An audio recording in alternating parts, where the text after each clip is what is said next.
All right, we're back.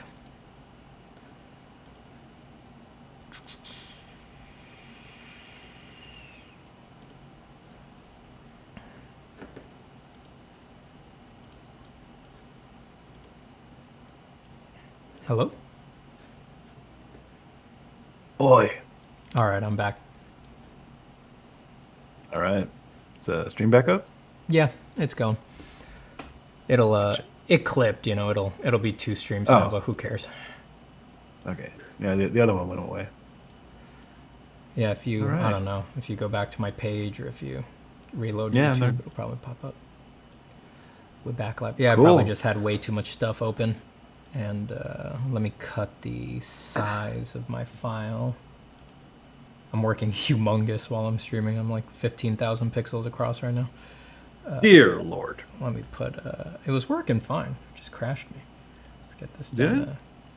Doesn't Mullins like work that big also, but he'll just like take parts of it and work on them in separate files and stitch them together? You told me that. You said you Did told me I? he had said that when you went to hear him talk once. So Yeah. that's how I understand it, but I got that from you. Oh, okay, okay. Does this have? Oh no, this does not have what I did. I need the recovered. Nope. Oh no, I lost work. Wait, did I? No, whatever. It's not a big Yeah, the deal. maw's gone. At least the one we're looking at now. The maw. All right, let me just save this. Impossible to recreate. Impossible. There's no way it'll happen 3 times as fast or better. That's what it's all about. Judgment. There's something Michael Chaffee said once that I can't get out of my head. Um, you remember how he was? Or it was like he was very nice Mm-hmm. and very diplomatic. I think somebody, it might have been actually Kent actually. They put their work up. I don't know if you were in the class with us. Were you in vehicles and props with us? No, I was not. Uh, Somebody put up their work, but the process was like kind of like a random brush, like randomizer thing, right? Mm-hmm. And then they took the shapes from that and then used that for their design, which looked cool. It's a valid process, and he liked it too. But he was like, in his kind of roundabout way, he's like, yeah, and like, you know what, one of my old professors might have said, looked at this and he would have said, yeah, but can you recreate it exactly? Because like the So randomness of it. diplomatic. Yeah. But then he did this like the lean back thing he does, but it's great. I love this. I love what you did. He hit me with things like that a few times at work, I remember. Yeah. Yeah, he always had just like the subtle way to remind you that you have no idea what the hell you're doing. I miss that guy. He was so good at that. I think he retired from commercial work. I think he only teaches now. Oh, okay. Good for him. Yeah. I'm in that avocado tree. Yeah, I mean, what else do you need? What else do you need? It would be a fun time to have Thai food with him again. Yeah, I miss Michael. If we go out for a light box, we should try to see him. Oh, I didn't tell you. I'm not going. Canceled. Oh yeah, you got something else going on? No, I just didn't want to go. I'm like, All right, why am I going? you know, I just thought about it. I'm like, I'd rather just stay here and do my stuff. well, I don't know if I'm going yet either, but if I go and you're not there, you will be missed. Yeah, I thanks. I'm not really super. If I go, it's because I want to see people from like my Yeah. workshops and stuff like that, because a lot of them are going, and I want to hang out Oh, with that's them. worth it Yeah. for sure. You don't even have to go to actual Lightbox. You could just do a meetup or something. Yeah, I might. It feels crazy to not just go to the show Mm. if I'm all the way out there, but the show would really be secondary. I'd be there to hang out with people that I know from workshop and stuff like that.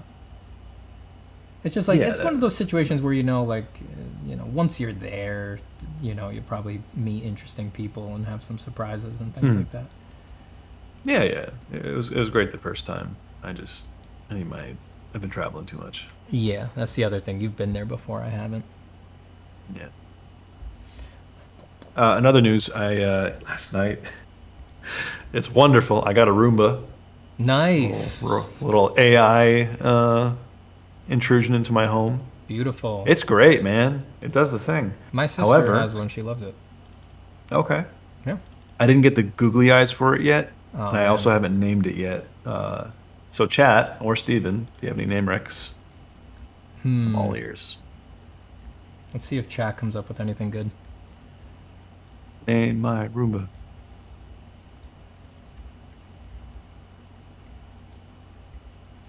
Yeah, I think with the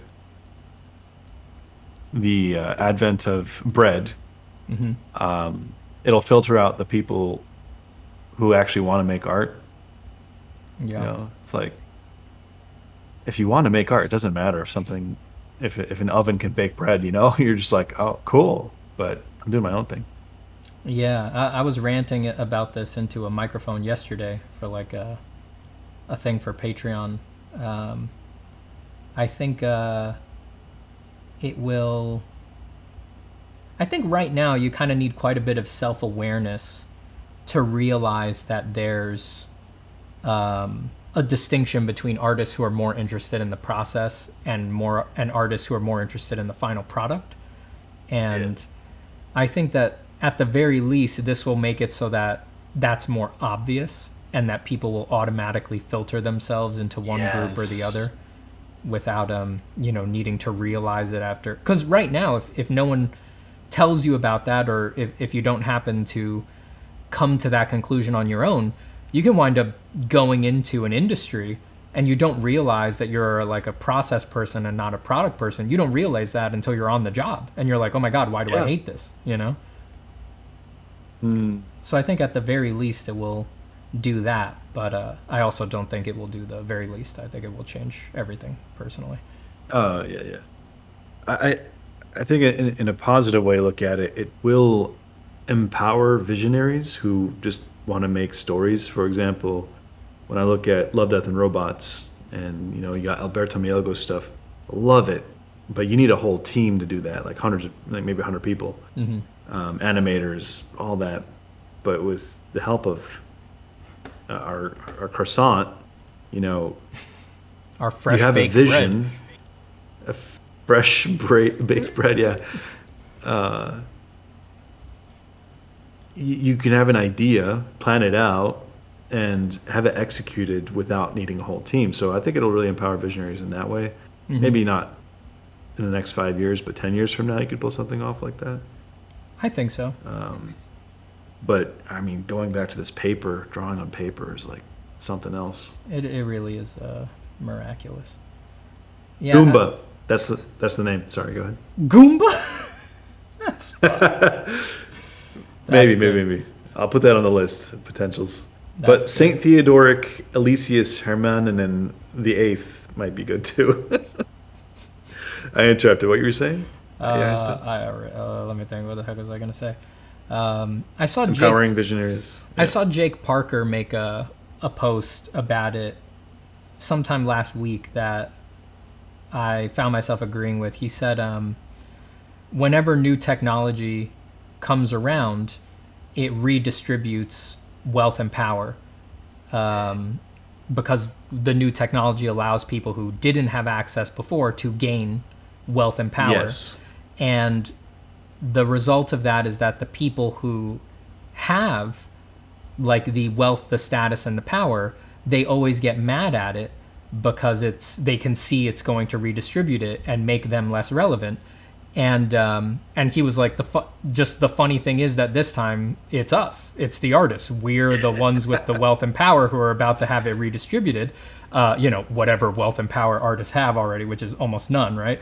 But I read that and I was like, damn, he's right. Yeah, I'm upset because I have everything to lose, right? But the reason I'm not someone who has everything to gain is because I'm used to like, all right, well, people pay attention to my pictures because I have the rare ability to craft them beautifully, right? But and that's why I get upset about it. It's just pure ego worry and just feeling that the one thing that I have is about to become less valuable. So, naturally, yeah, I'm On gonna the get, main stage for sure. yeah, well, yeah, on the main stage, yes. The obviously, Yeah. yeah. To be clear to everybody, like when it comes to personally my enjoyment of art, yes, we're acknowledging that it has no effect on that. I mean, I'd keep doing art if it was illegal. Like nothing would stop me. So it's really just about the all of the embroidery around it. That's what will change. Sure. It's good. And I think even within that, there will be a divide of people who can direct the AI in a way that's incredible. Because we know what good photography looks like, but even though everyone has a camera, they can't pull off good photography the same way. So even though everyone's going to have AI, it might be a little different. There's going to be the people who are like known. Oh, I collaborated with Midjourney for this because I had this vision, and like that person, gets that power or wealth.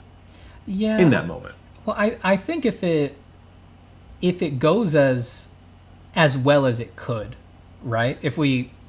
This is the pessimistic view for artists, but the optimistic view for what AI is capable of, right? Like, well, I don't think anyone would. I think people would pretty quickly stop saying they collaborated with Midjourney, right? Like that. Yeah. That's like an awkwardness of the moment, I think. I collaborated with the scatterbrush in Photoshop. Yeah, like we already know we don't say RNG. that. Yeah. That no one's under any obligation to, with every photograph they post, say what camera they shot it with, right? Right. Or post their the way people post their prompts. It's like just such a current awkwardness. Like you don't post your Lightroom settings when you post a photograph, right? You don't show your curves. You don't reveal your final levels adjustment or anything like that. Like all of that's going to go by the wayside. So I think people will really quickly stop even mentioning it, and it'll just be an ambient fact. And I think that once it becomes ambient, I think that's when we'll find out what it really does to the optics, right? Because we kind of already live in a world where if you tell your dad you're going to be a digital painter, you're going to make computer art, they're like, so you press a button, right? So you have to struggle to explain to someone that there is something analogous to traditional painting that you can do in a computer, right? People don't understand that. They don't understand that you lay brushstrokes, right? When you tell them that, they're like, wait, what's a graphics tablet? They're shocked. They have no idea what that is. So imagine what the optics are going to be when it's in the news that you literally just press a button and it makes the painting for you, right? So if your dad is confused now, that confusion is only going to deepen. It's not going to get better, right? Yeah, exactly. And it's going to be really interesting. So I think once people stop saying they're collaborating, which they guaranteed they will, like we said, with all other tools, you don't say what you're doing. So that's coming. I think that's when we'll find out what it really does to the optics. And I think it will be quite interesting. I have a hard time imagining any situation where the craft is not subjugated. It's gotta all become about story and the product, right? It's got to be about the product itself, not the look or how you made it or your own virtuosity or anything like that. Yeah, that's going to be gone for the most part. I think so. Although, once everybody is aware of, oh yeah, you do just press a button, that respect for great paintings, exactly like you said, for the sake of the mastery or the craft of it, at least for digital stuff, will go away. But I think it might open up a niche for people who still, really love art and the craft of it, and paving the way back for traditional stuff coming to the forefront. Yeah, and there's always, if that happens, you can always, if we de-emphasize the art, there's always going to be room for you to, go on YouTube and be like, look, I do it by hand, and let people see you do it by hand. Then you can by hand. Yeah, and they'll be freaked out, and so I think you'll always be able to do that the same way that if you went on YouTube and there was someone who was like, I cover wooden musical instruments in intricate seashell mosaics the way people did back in the Renaissance, you'd be like, I didn't know that was a thing, but it looks great. And then you might watch them, right? So you should still be able to do that for painting. It's just that it will be treated as a genuine novelty rather than like a known thing that people are good at the way that it is now. Yeah. Right? Because let me ask you, the seashell thing on musical instruments, did you know that was a thing before I said it? I don't know, unless you're talking about inlays in the frets. No, I didn't. Yeah, so I didn't know that was like one of the most lucrative things you could do to make money back in the Renaissance. There's whole museums dedicated to the masterworks of legendary seashell inlayers on musical instruments. So, and we're just like, oh, what's that? Why would you do that? It's all driven by culture and all that. So I think that there'll always be room to sort of do that with painting. It'll just always be kind of, like I said, a novelty, a genuine novelty. Yeah.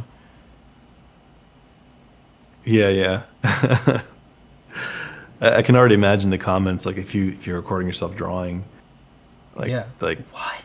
Someone's going to say like, yeah, there's going to be people who are like surprised and like, wow, that's cool. I kind of want to draw, Dragon Ball Z too. But there's going to be the one guy who's like, why are you doing this? Just press a button. Yeah, absolutely. I'm convinced that will happen. People will be like, you do this by hand? Who does this by hand? Yeah. The same way that you would be shocked if you went on a painter's stream today and they were grinding their own pigment. You'd be like, yeah. What? Who does that? Why are you doing that? But it's like all the painters of antiquity that we love, that was half their workshop. Like 3 of their assistants were just pigment grinders, Someone asked a question. Actually, Steven Davidian asked me the same thing like a couple of days ago. Have you guys had similar fears when you were younger artists that there's going to be some technology that could potentially make people lose jobs? Asks Tricky002. I never thought that. No, I was so engrossed with the process that I was like, yeah, this is it. This is forever. No problem. Yeah. I had it a little bit with photo bashing, but that was borne out. It did, Oh yeah, yeah. That panned out. Like, because of photo bashing, you kind of got to get yourself into just the right spot if you want your job to be drawing, strictly construed, right? Because of photo bashing, there is tons of jobs that if you're caught drawing, they're like, why are you wasting our time? You're supposed to be damn using a photo so that this is cheaper. So I did worry about that with photo bashing, and it was the case. It did happen. It's not everywhere, and like I said, there are jobs where you get to draw. You just need to kind of hunt for them. Disney, Pixar. Yeah, more animated stuff and things like that. But people used to like draw for live action stuff, like like in McKeag. Yeah. And it's like, now it's like, unless you're Ian, unless you're a legacy product, like no one's going to let you do that unless you come in famous, Yeah.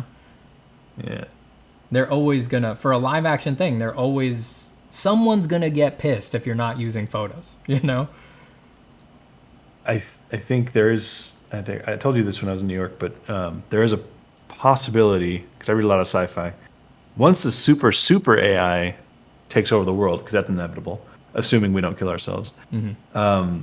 If it is benevolent and we request, hey, buddy, can you just leave the art to us? And if it's good for humanity, sure. You never know. Yeah. We did talk about this when you were in New York, yeah. Yeah. But that really I like that scenario. Oh yeah, but that's really it's not a just, but that is the alignment problem. That's the problem of misaligned AI.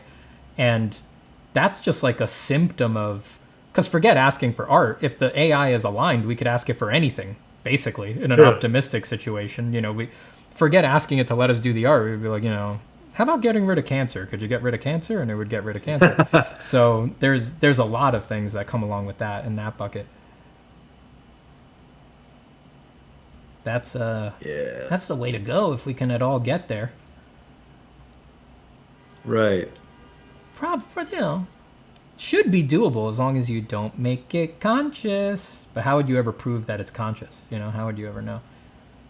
I don't know if it would ever become conscious. I mean, big question.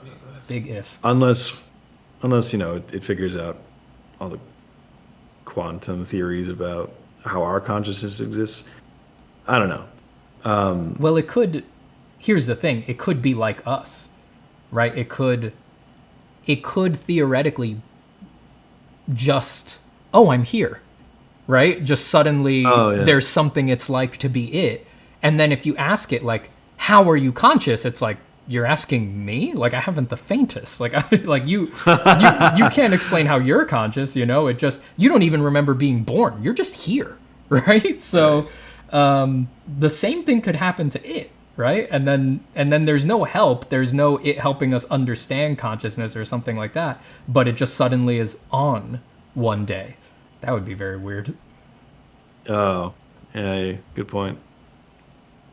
Nice wings, man. Oh, thanks, buddy. I'm thinking of the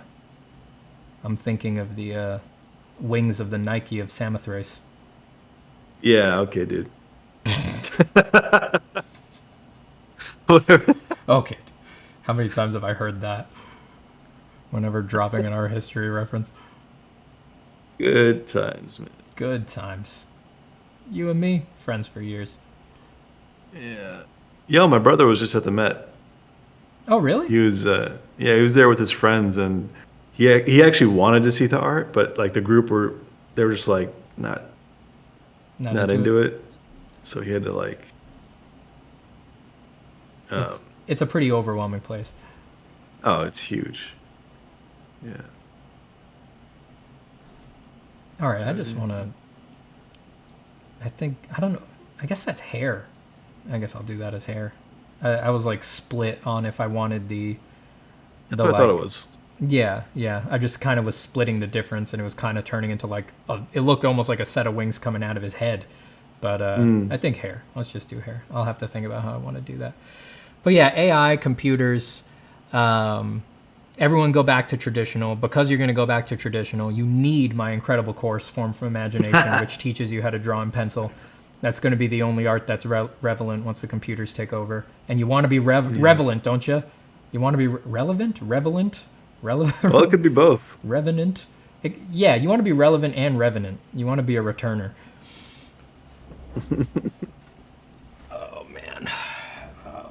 Yeah, I'm going back in time. I'm going back to I'm going back to Renaissance forms.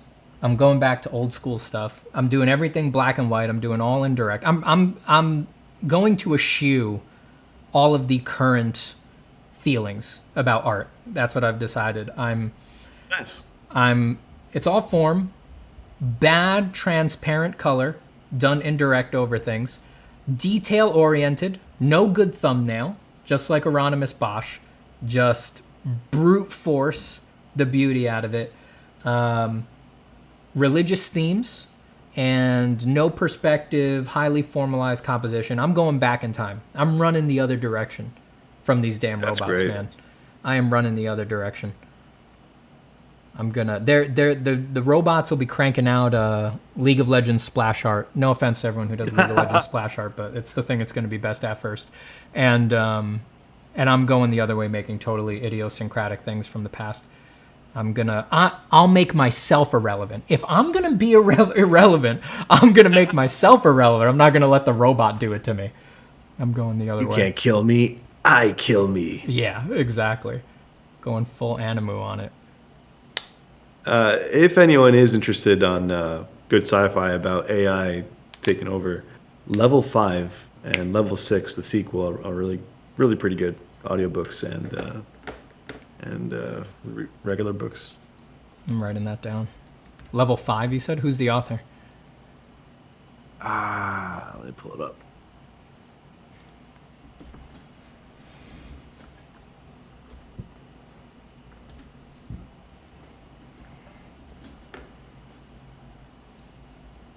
don't you think AI will replace industry level jobs like movies, posters, etc.? It feels like it could. Maybe in 10 years. Yeah, a lot of the discussion you hear these days is people saying like, we have nothing to worry about now. It's like, that's not the discussion. Who thought we were supposed to, like, yeah, we're talking about the future. That's what we're talking about here. Oh yeah, it absolutely will.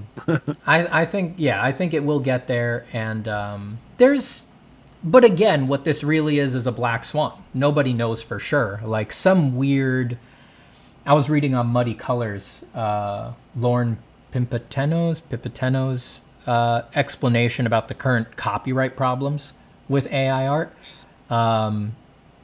She seemed Muddy Colors. She was writing like that won't change. I don't buy that. I think it will change undoubtedly. I think you will be able to copyright AI art.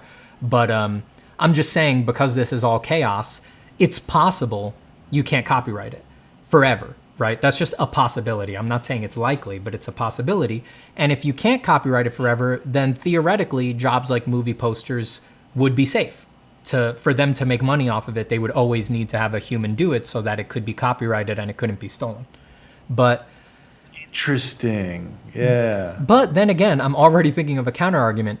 If you didn't have to pay to make the AI art, then would you care if someone stole it? Because then it's just free marketing for the movie, right? So, it's pretty interesting. I'll have to think about that. Reminds me, I just saw a YouTube short of Andrew Schultz promoting his comedy special that he's hosting on his site. And the in big letters it says pirate this. This. And in the video he's like, look, I've been there. If you don't got the money, pirate it, steal my stuff. It's all good, but thank you to everybody who has bought it, blah blah blah. I'm like, dude, smart move. Move. Yeah. Well, who was that famous band who had that, they put out that famous CD that was called Steal This Album or something like that? System of a Down. Yeah, that's we've all been there. We've all had to pirate in the past. I used the word had. You did not have to. Well, you had to pirate Photoshop every now and then. I mean, they make it hard not to. They make it really hard. They know. By the way, the author of Level 5 is William Ledbetter, which is hard to say without wanting to say bedwetter. Bedwetter? I'm sure he got that a lot back in grade school. Yeah. I'm sure he got that a lot. Yeah, people, you gotta put your stock into people. You know, when the AI stuff started hitting, I felt so fortunate that I had begun on YouTube those years ago. It's 3 years this month. That's when I started my YouTube. I felt very lucky that I had already taken steps to put my stock into people instead of just the final product, because I do think that my guess right now is that is the true farthest horizon for AI. Human connection, the feeling that you're dealing face to face with another human being.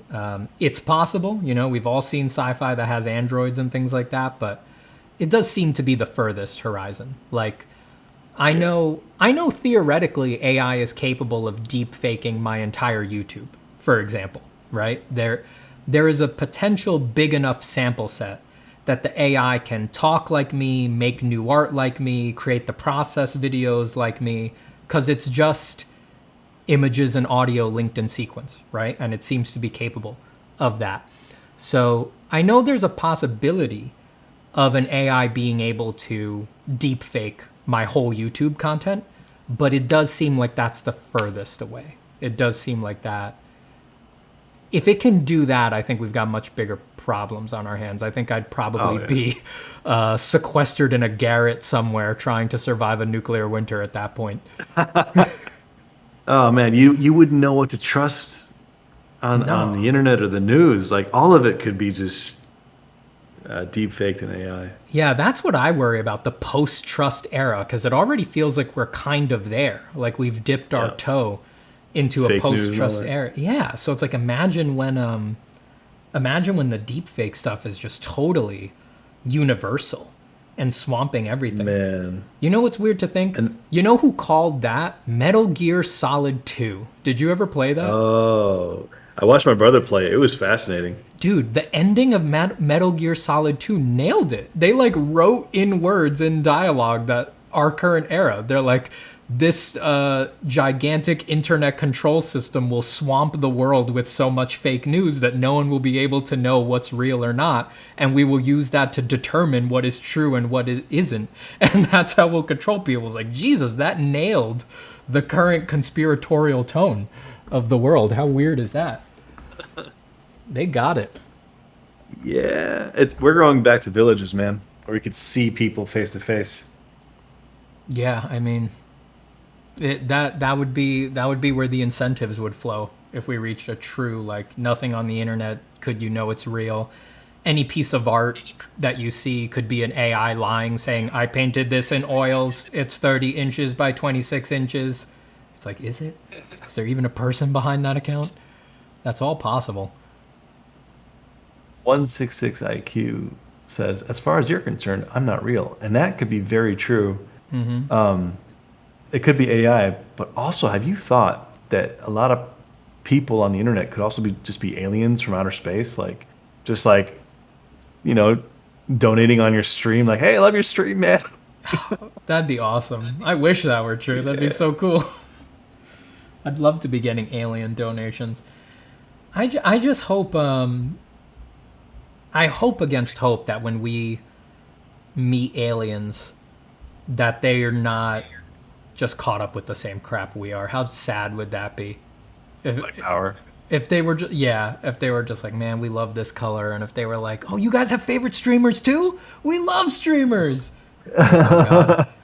And they're like, yeah, we don't know what's real on the news or not either. It's like, God, that would suck. If it was all the same stuff, that would be such a bummer.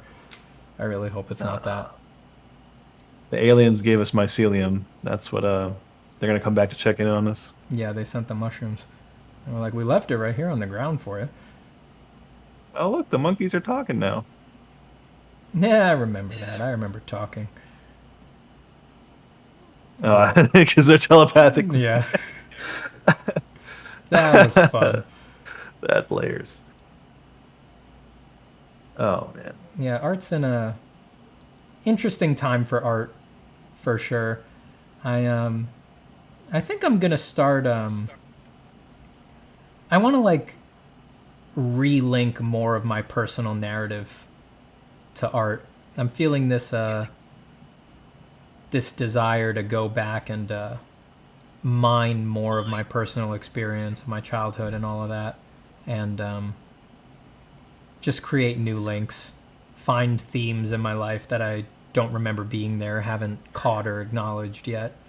I'm thinking of doing like a podcast series, or maybe on my Patreon or something, just like basically a memoir, just like doing like just free association. Like I turn on the microphone, I'm just gonna go from my childhood forward and try to remember my entire relationship with art. Love it.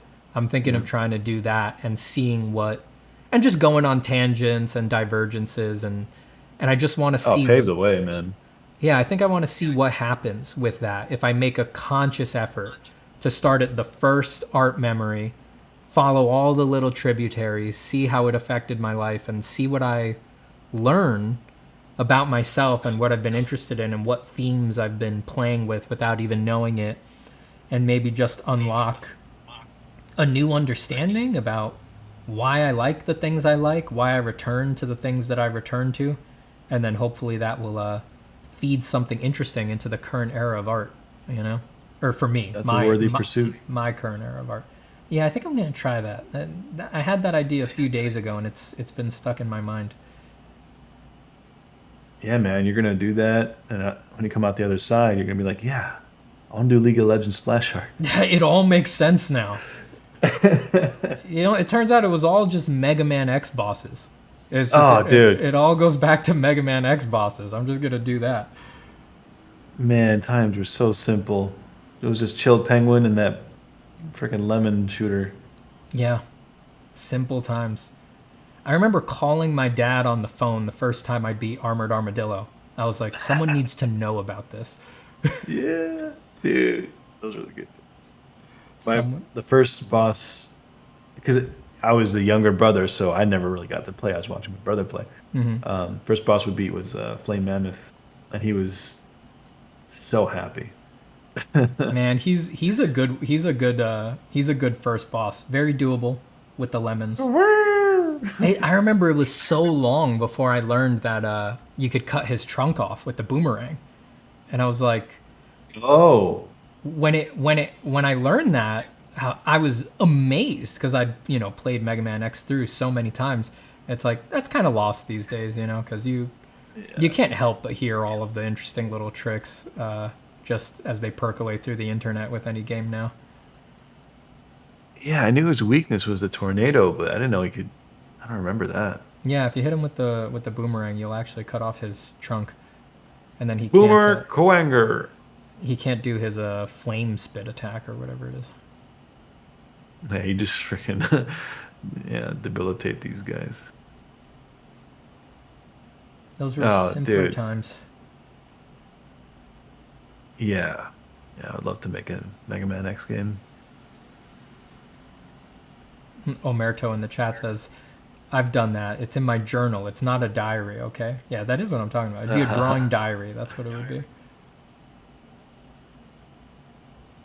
The drawing diary. What else is on your mind, man? Taking a nap. Feeling tired? A little bit, yeah. What else is on my mind? I'm gonna try to stay awake a little bit.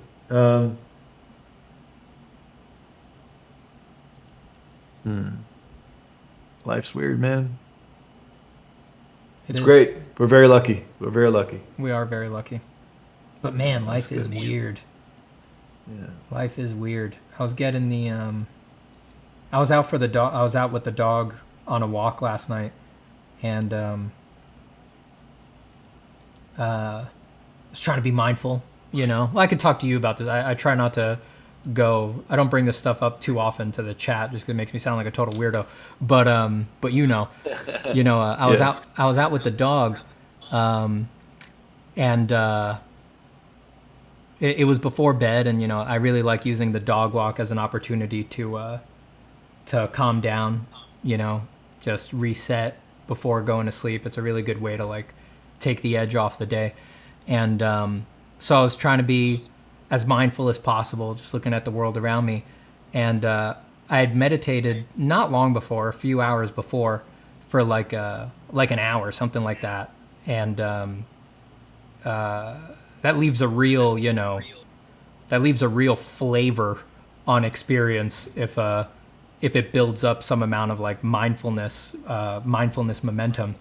And I was out walking the dog, and it just like, I mean, it happens to degrees, but last night it was like noticeably strong. It like all snapped, like the feeling of separation like slipped away extremely strongly.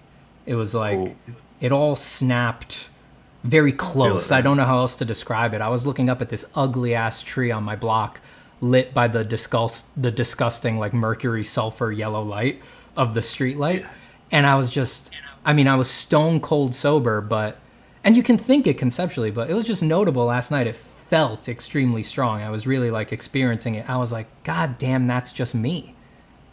That's me out there. Yeah. It's just, Yeah, it yeah. was just so, and when you put it in words, it sounds like solipsistic or narcissistic or something like that, but that's not how you're experiencing it when it happens.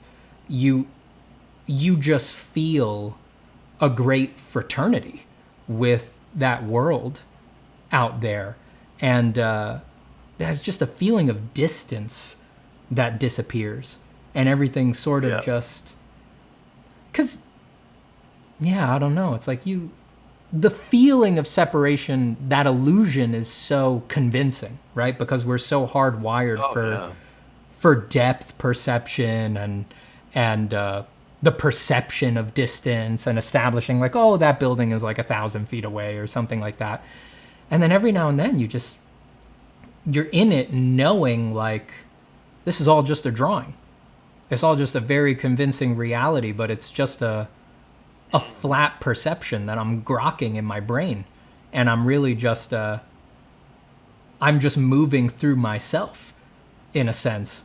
And yes, yeah, just that feeling that it's like you're not in the Matrix, you are the Matrix, you know? Like that. Ooh. Really, really, Yeah, really that's strong. wild. Yeah. I don't know why I hope you can't brought hear that the up. weed whackers outside. No, that's cool. No, Discord's getting rid of it. We can't hear any of that background sound. Great. Yeah, that was just really strong last night. That stuff's on the mind. You know, life is really weird. I'm always trying to honor those feelings more and more, and to, because that's normative, you know, when you feel that, you know, as it comes and goes, as it arises and then slips away, as everything does. When it goes away, you look back on it and you're like, you get that weird feeling that it's like, that's not strange. That's the truth. That's actually the more real thing, you know, the more real perception. And you just want to do your best to honor that as often as possible in life. Interesting way to put it, yeah.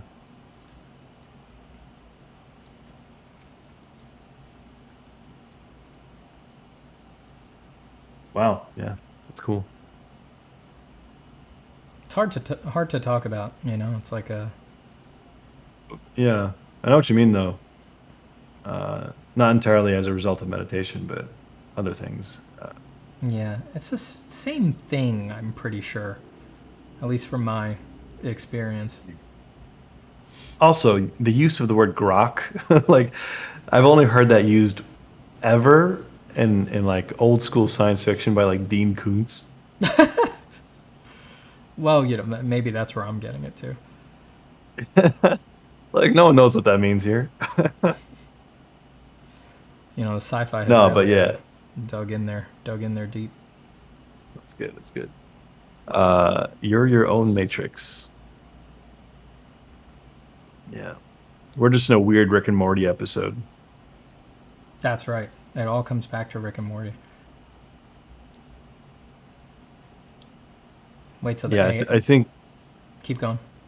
I swear to God, I wasn't No, going to go back man. to the AI. I'm not going back. I'm dropping it. I don't want to go there. That you carried us through that story, and I think that lulled me into needing to lay down. It tends to do that. All right, buddy, go get Yeah. some rest. No, it's been fun. I'll try to hop on earlier more often. Thanks for hanging out, man. Always Yeah. good to talk to you. Yeah, no brother. problem. Great work. Take care, man. See you, chat. See you, everyone. Bye. Bye, Med.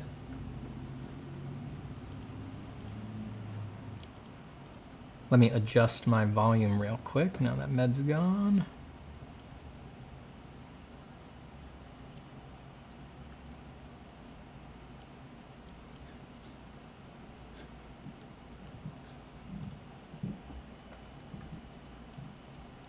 Bedtime story? Yeah. Talk a little bit about the death of the ego. Puts you right to sleep.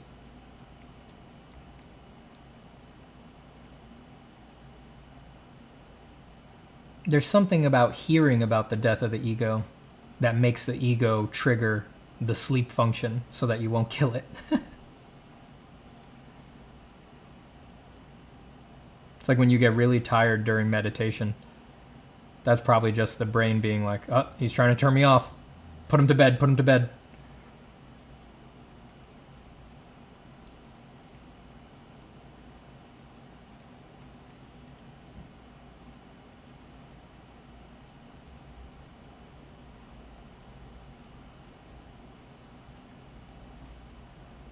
Wow, can you guys believe I got the scoop on the release date for Meds Map 2? Incredible. You heard it here first, folks.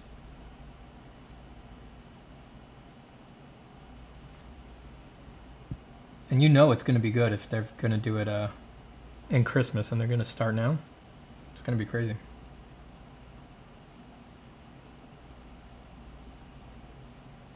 They got time to make it excellent.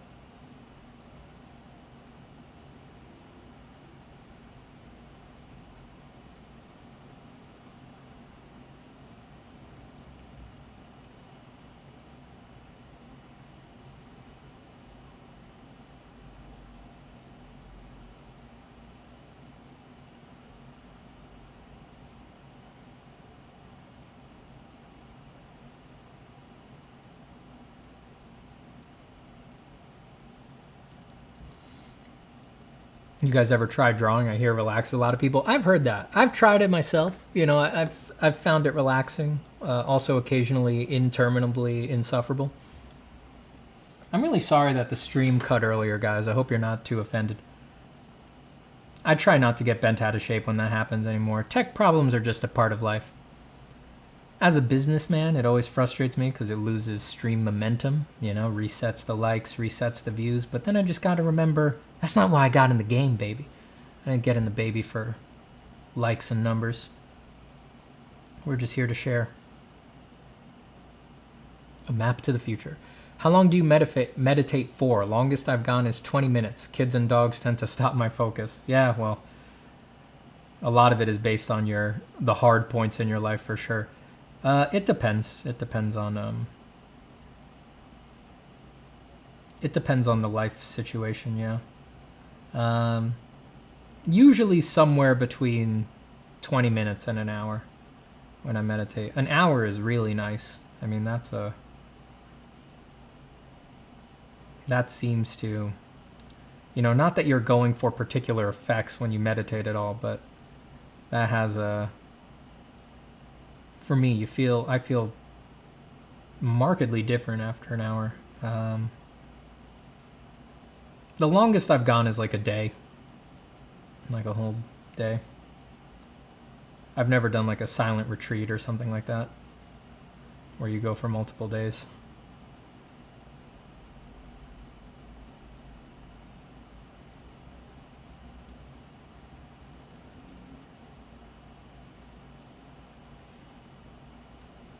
When I say a day, I mean like 6 to 8 hours, something like that.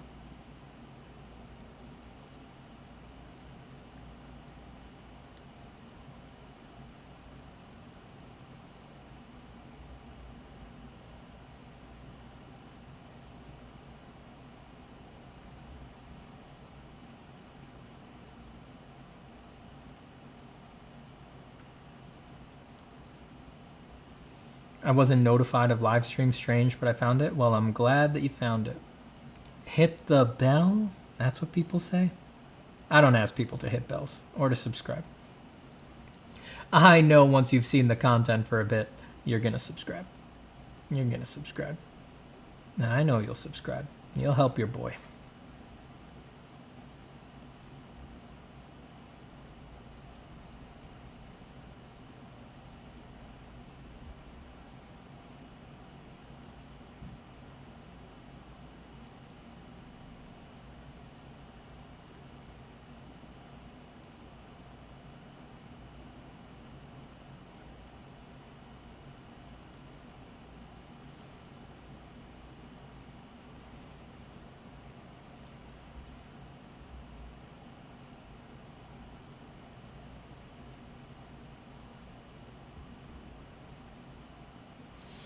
I only get the notification after you finish the stream. I don't know why it does that.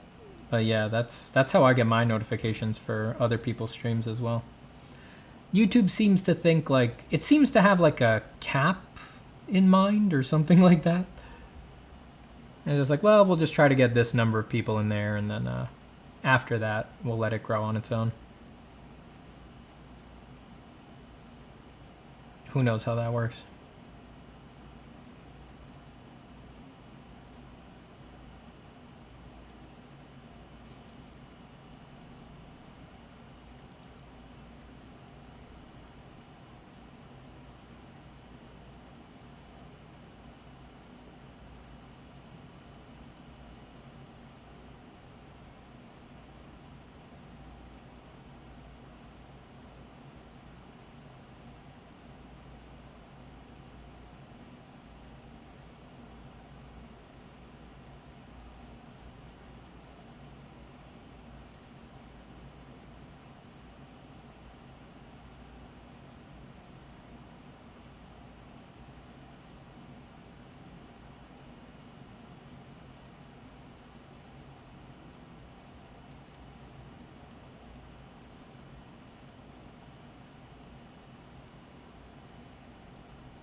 Hey Steve, do you ever draw through a depression or just any sort of mental dullness? Yeah.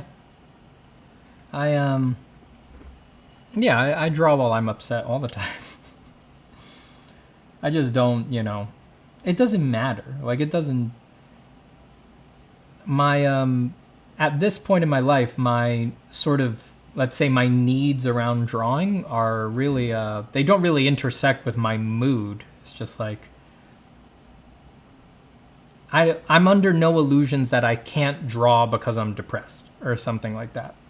They're separate things, you know, they're just separate things in my life. So, for me, that'd be like saying like I can't go to the bathroom because I'm depressed or something like that. Like, drawing is just a habitual function, a part of my life that I would be like not brushing my teeth or something like that.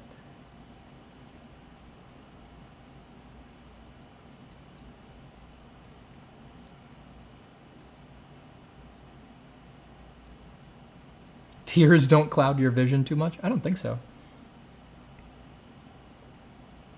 Usually my my go-to negative affect is anger, not tears.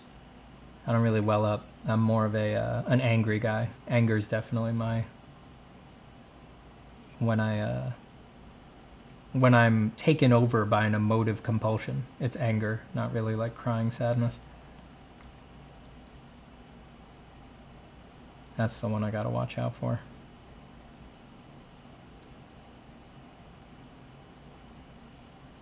I would rarely sit here sad, but I'll find myself sitting here angry very often.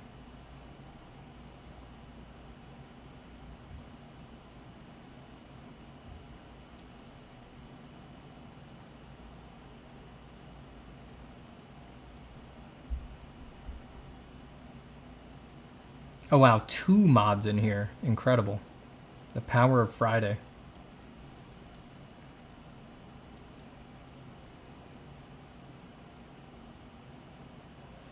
The power of Friday.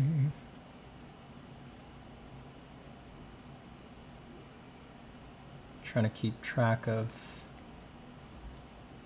which light sources are producing which shadow tones. Multiple light sources, always a problem.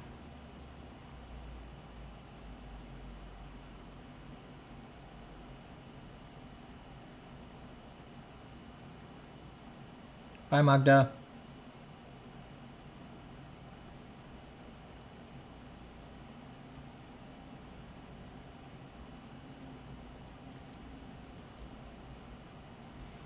Is anger a motivational tool for your drawing? Not at all. I would dispel it at the first given opportunity. I don't link my drawing to any particular emotion. I sort of, from personal experience, have removed the idea or come to the conclusion that drawing has nothing to do with any particular emotional state, at least not for me. So I find I don't need to feel a particular way to work or to draw. And I don't link it to any state. I just do it. Alan Lloyd with $2 incredible. Thank you so much for the $2 incredible, Alan Lloyd.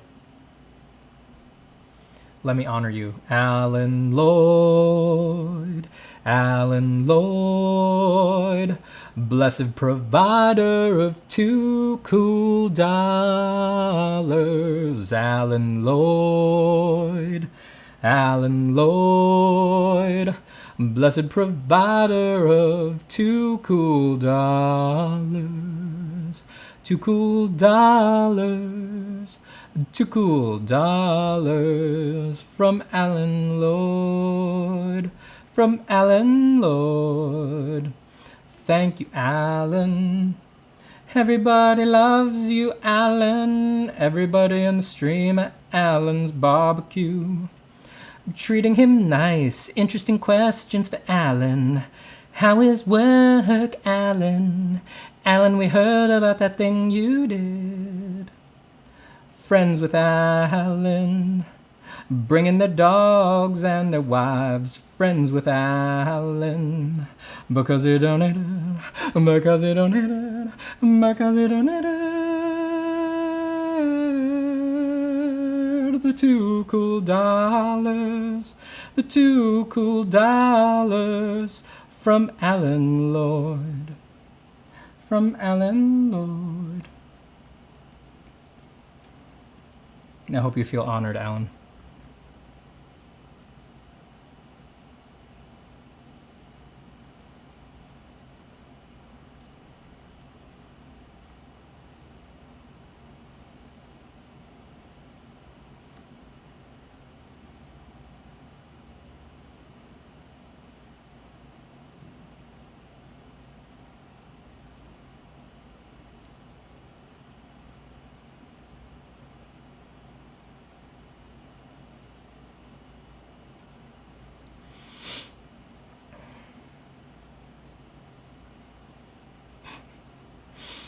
Going back to that experience you had looking at the building, seems like you're having interest in more analytical and engineering arts. Have you tried drafting or modeling before? No.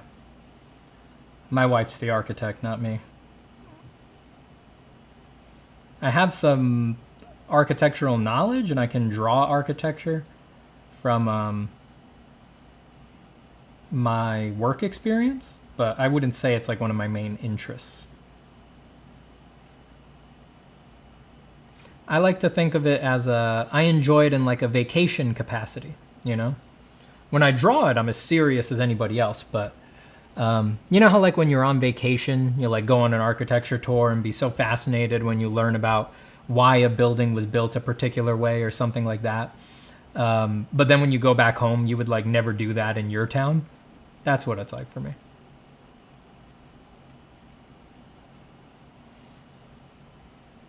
Wow, even Joe thought that song was crazy. Joe's been hearing my songs our whole lives, basically. Well, since we were teenagers, so that's got to say something.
Album when? Sunday. We need a music producer. We need to find a fan of the channel who is a music producer, and then I'll hook up with them and we'll start working on the album. It'll all be covers. I'll hit them. No, we'll have 2 albums. One is covers. You know, it'll be On a Dark Desert Highway. It'll be the Hotel California. It'll be At 17 by Janice Ian. I learned the truth at 17, that love was meant for beauty queens and high school girls with clear skin smiles who married young and then retired. We'll have the cover album, and then we'll have the album of the best stream donation honoring songs. And those of us who win the game will lose the love that they'd sought to gain in debentures of quality and dubious integrity. The small town eyes will laugh at you in dull surprise when payment due exceeds accounts received at 17. Do you put down alcohol markers before inking, and is it more difficult? Big question mark? Is that a question mark emoji? How'd you make that? Wow! Big question mark. Sorry, singing gets me amped. I don't usually ink over alcohol markers. I usually put pencil down over alcohol markers.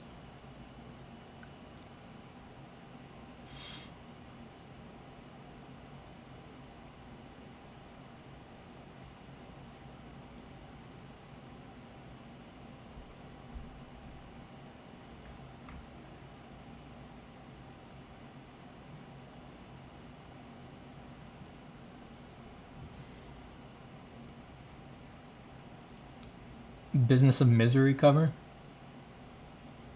I'm in the business of misery, let's take it from the top.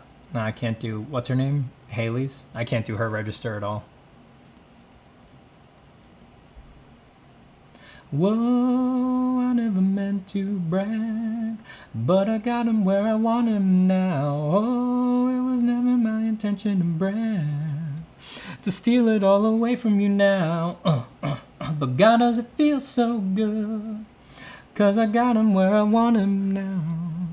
And you know if you know you would, 'cause God, it just feels so good. Just watch his wildest dreams come true, not one of them involving you. Just watch my wildest dreams come true, not one of them involving.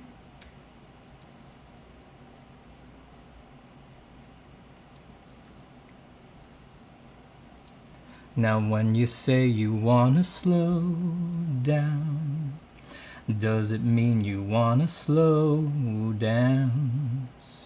Maybe you just want a little extra time to focus on our romance. Yeah, you see, I can't do her register at all. What do you mean I've got it backwards?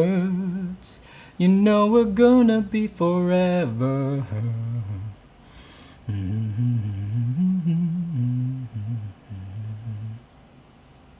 Yeah, are we really over now?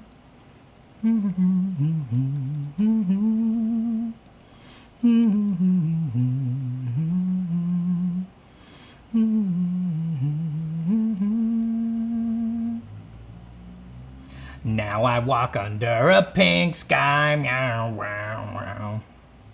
Now that love is gone and passed me by.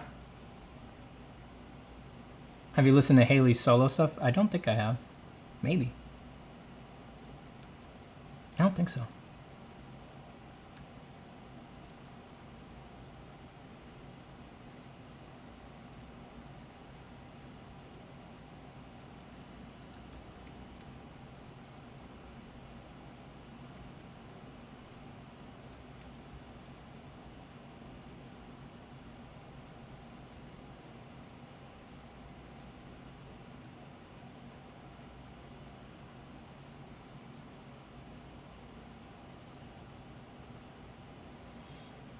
I know I'm getting caught up on Michael instead of composing the rest of the picture, but sometimes you just want to anchor, you know? You just want to know you got something cool.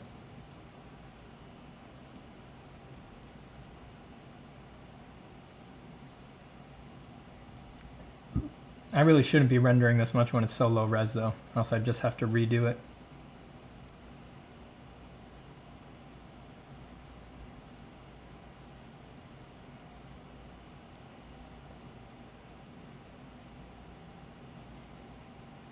I'm not one of those crazy girls.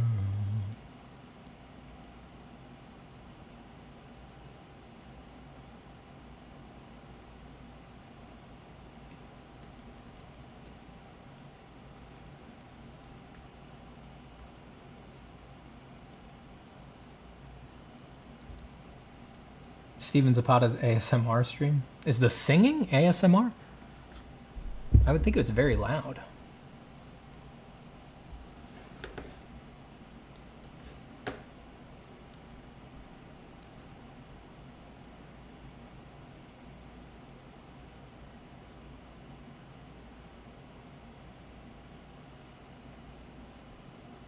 Big Paramore fan. I've definitely listened to their earlier albums. I think I've heard the... What's their newest one? I mean, it was a while ago.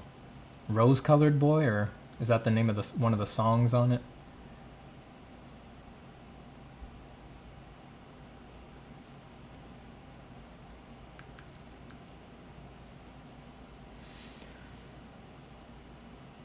When drawing digitally, I like to use pixel brushes. Anything else feels heretical, but that's probably just my own insanity.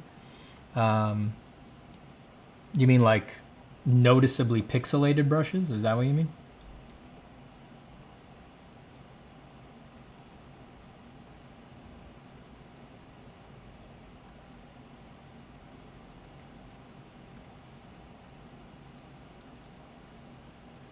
I like using the dissolve brush mode every now and then. That gives you a really pixelated effect that you can still do like full work with.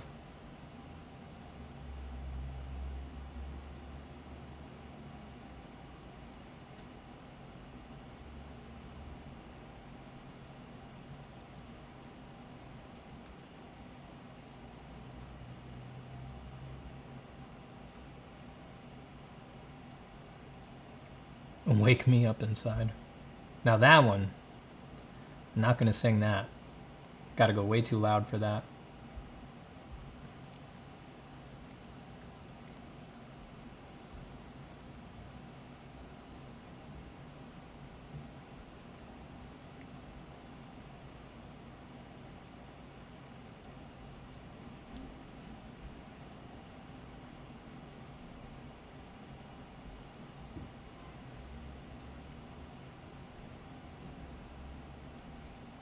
You like Huey Lewis and the News?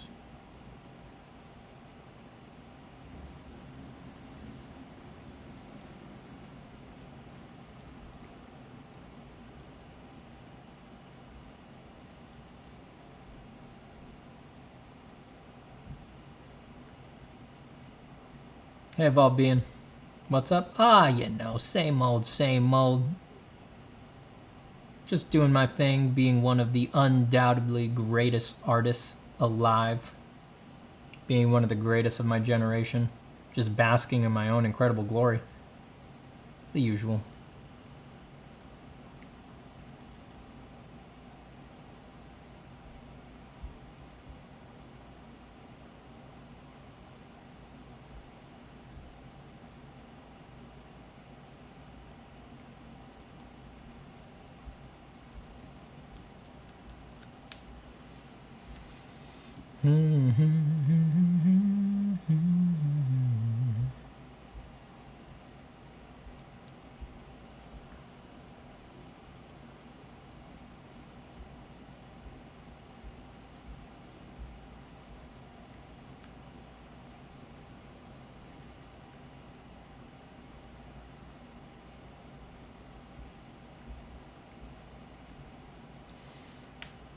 California Dreamin'? How does that go again?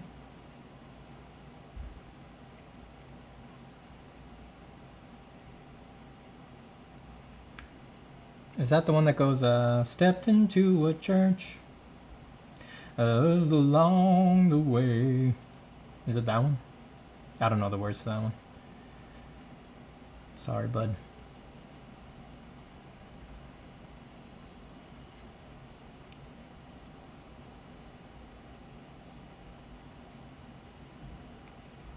What California songs do I know?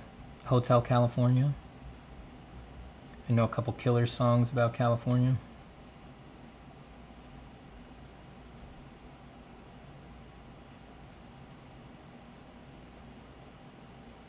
But they're all Killer's Christmas songs. I like the Killer's Christmas songs. Another Christmas in LA.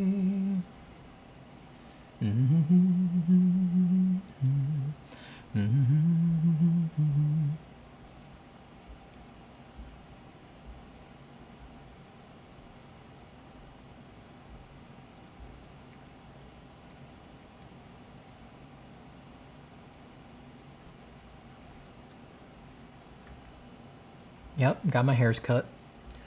Got my hairs cut for sure.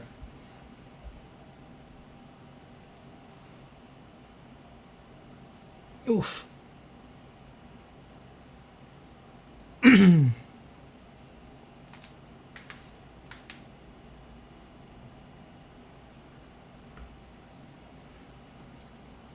Californication was a super classic album. Dude, for sure.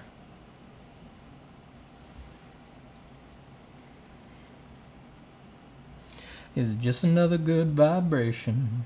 And if you want these kind of dreams, it's Californication. Let's get our gaping maw that we lost back in there. Before I do the gaping maw, I'm going to use the bathroom real quick. I will be right back. Come in. Oh, hello. Joseph Is it? Hi, Dr. Zapata. Yes, Joe. How are you? I'm well. What seems to be the problem, Joe? Well, I'm having difficulty drawing from imagination. Oh, Joseph, just so you know, that's totally normal. Why don't you tell me a little more about your problem? Is it that you can only draw from imagination if you're completely alone? Doc, I can't ever draw from imagination. What about if you're completely relaxed? When I'm totally relaxed, I can't imagine a thing. I see. Joseph, it's important to know that even with severe cases like this, there's always hope. I can prescribe an experimental therapy called Form from Imagination. Form from imagination? Mm-hmm. It's early days, but clinical trials are extremely promising. Why don't you try this for 6 months and then check back in with me? Okay, I'll do whatever it takes. Did you just draw this? Oh yeah. Wow, it's amazing. Hey, Doc, do you ever have trouble drawing from imagination? Oh no. You wouldn't. I mean, you do this. That's right. Wow. Form from Imagination is an experimental therapy and is not yet approved for use by the FDA.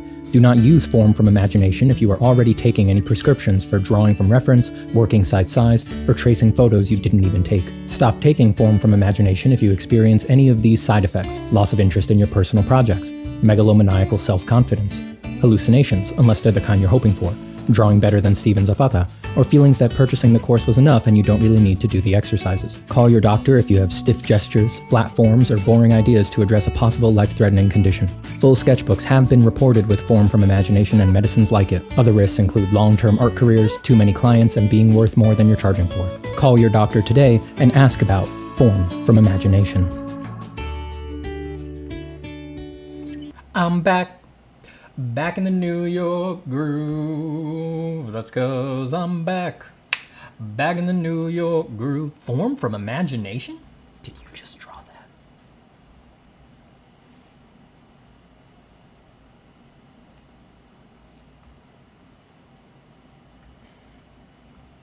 Hello to me. Man, it's Friday. I've only been live for an hour and 15 minutes? Oh, that's right, because the stream cut. No, so I had drawn for an hour, and then I started 3:40, so we've been on for 2 hours and 40 minutes, according to my clock.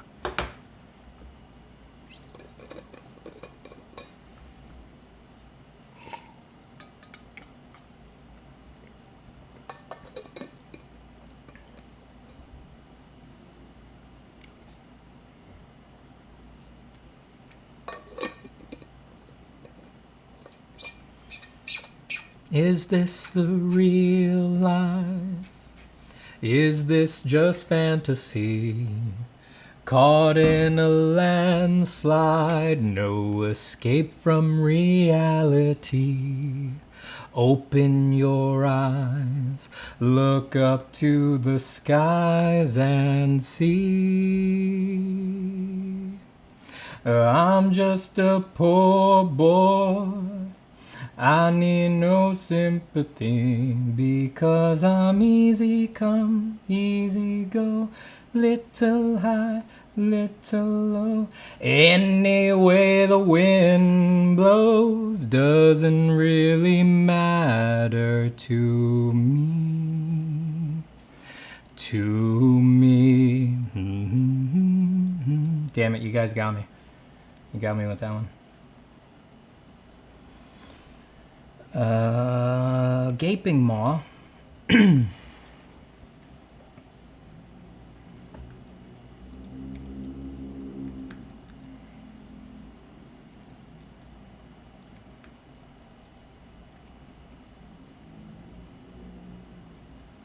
A pretty good Queen song. Pretty good Queen song. I think my favorite is Don't Stop Me Now.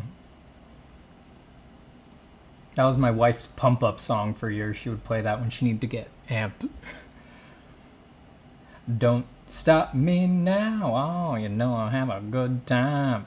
I'm having a ball. Don't stop me now. Whoa! I love that random whoa he does in there. Like Lady Godiva, I gotta go, go, go.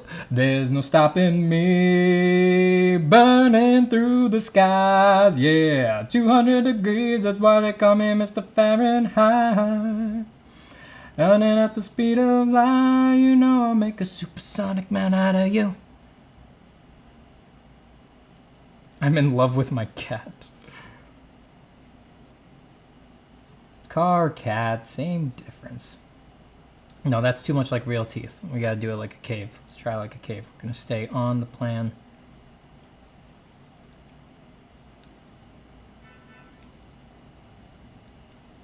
She keeps mowing a shondo in a pretty cabinet. Let them eat cake, she says, just like Marie Antoinette.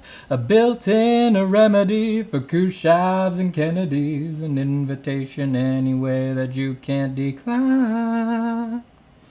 Caviar and cigarettes, absolutely extraordinarily nice. She's a killer queen, gunpowder gelatine, dynamite with a laser beam, guaranteed to blow your mind anytime.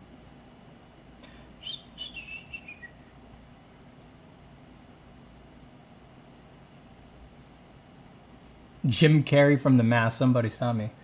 Why, yes, I'm Cuban Pete. I'm the king of the rumba beat. When I play the maracas, I go chi-chiggy-boo, chi-chiggy-boo. I just saw that scene from The Mask just a couple weeks ago. We were playing it for my grandma. My grandmother is 101, and the only thing she remembers is Cuban Pete from The Mask. Cuban Pete from Jim Carrey's 1993 movie, The Mask. It's the only thing my grandmother remembers. I could be right in her ear saying, Abuela, it's me, Esteban. She'll say, ¿Quién?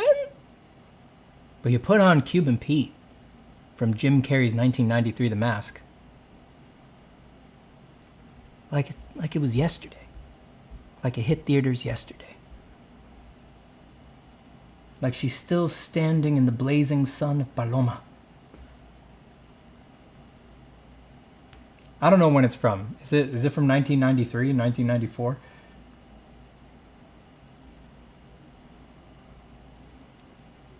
When did Jim Carrey's The Mask from 1993 come out?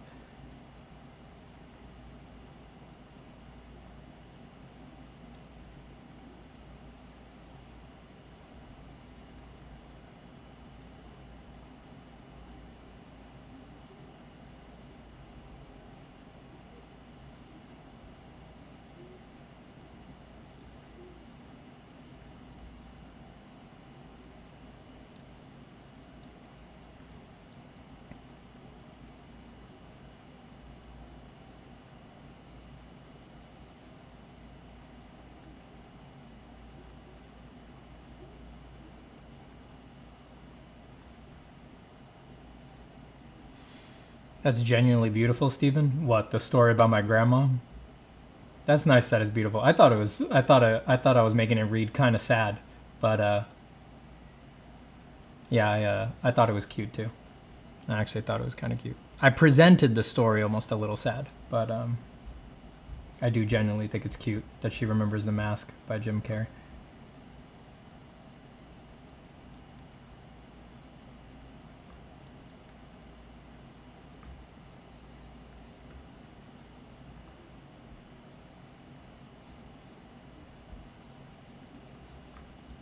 If we're going to go this way, we probably need to design the maw in the most interesting way that we can. Have to do some separate designs, but I just want to see if I want to do it as a real Leviathan or if I want to do it as a cave entrance that feels like a maw.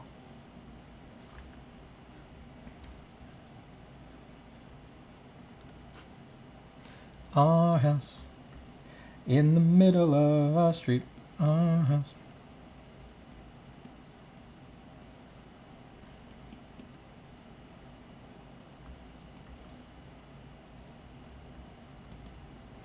We gotta decide how big we're making the cave. Is it like a cliff face? Is it like rising out of the ground? Like how are we gonna terminate it up top?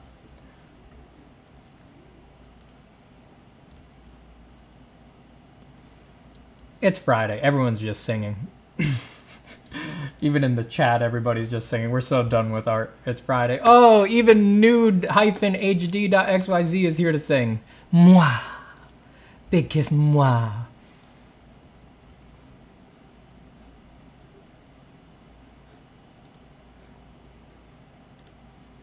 Yeah, you shouldn't have typed sexy. That's what did it. They were waiting for you.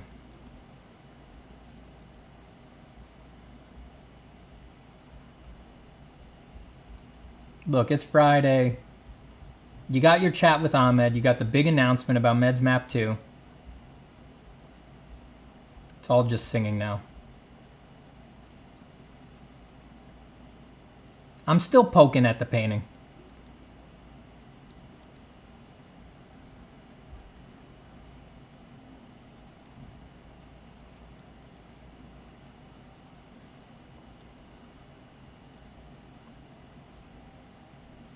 Do I want to close it off? Have to find an interesting way to shape the maw. The gaping maw.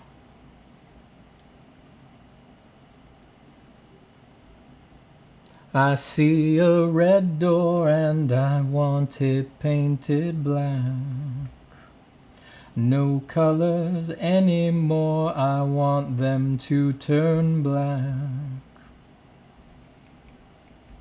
I see the girls walk by dressed in their summer clothes. I have to turn my head until my darkness goes. There you go, Karim.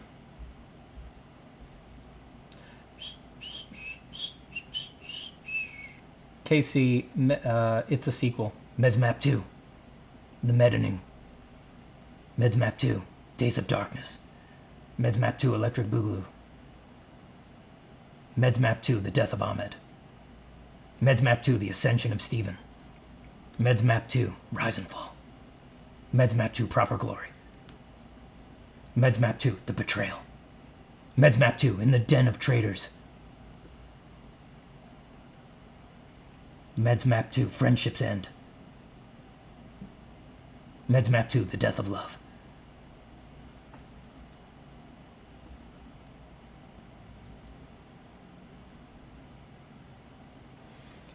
Sarab is feeling low as an artist. Don't feel low, Sarab. We all go through ups and downs in art. It's part of the arc. If you're feeling down, it's because you know that you want something more. There's something percolating right at the edge of your consciousness that eventually will become a great art explosion. It's secretly a good thing. You're gonna make it through. Don't worry. I don't like this maw yet. It's too graphic. It's an interesting trick. It's an allusion to the mouth of Leviathan, but it's too graphic still.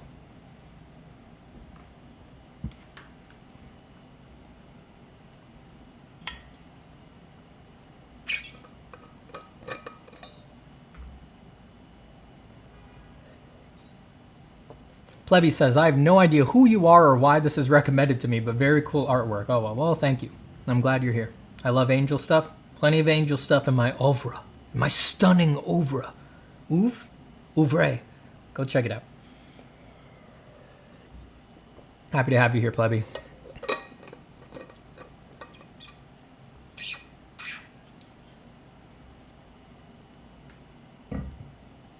Spaceballs 2, The Search for More Money. Oh, that's funny. Let's try to give this a little bit more form. And then we'll take a look at maybe the Gates of Heaven. Maybe we'll do more modeling on our Gothic choir up here. You know, it's Friday. Just take it easy. Make it a building and let your wife design it instead of you. Problem solved. I think I'll probably do that on the left with the Gate of Heaven. I'll probably do a sketch and have my wife do most of the heavy lift for me.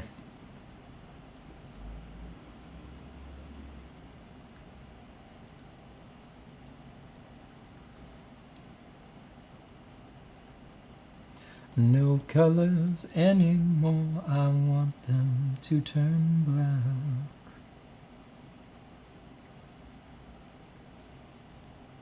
In my eyes, indisposed, in disguises no one knows, hides the face, lies the snake, in the sun in my disgrace, boiling heat, summer stench, neath the warm wind tired friend, times are gone for honest men, sometimes far too long for snakes.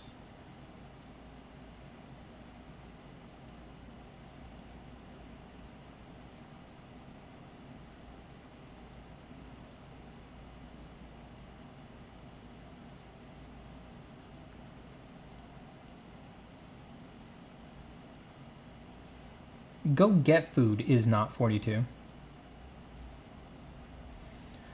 Don't punish yourself. Get food.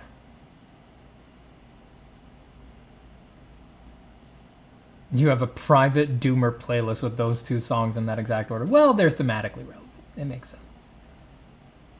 How did you learn anatomy? Any book recommendations? I would get a teacher. I mean, the books are useful references, but it's very difficult to push all the way through anatomy without a teacher guiding you through it.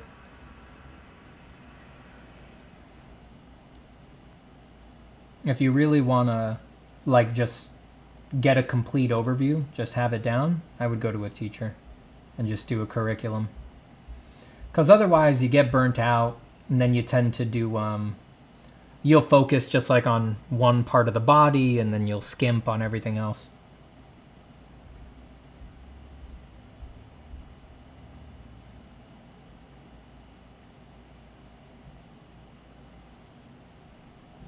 What did you think of the Better Call Saul finale? I loved it. I thought it was great. I was surprised to find out afterwards that Better Call Saul was longer than Breaking Bad. There was 6 seasons of Better Call Saul and only 5 of Breaking Bad. They did it. They did it really serious, you know? Since dawn of time, the fate of men is that of lice, equal as parasites and moving without eyes.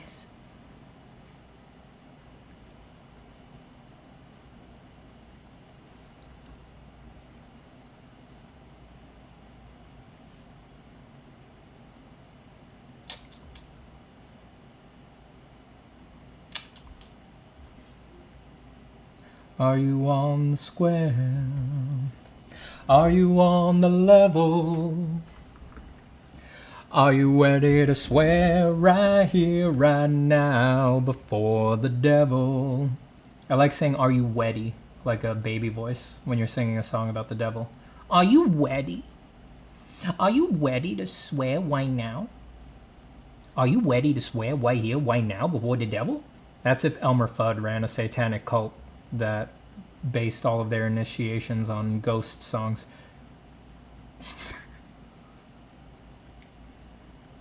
Be very quiet. The morning star is here. Are you ready to swear right here, right now, before the devil? Oh, God. I'm getting punchy.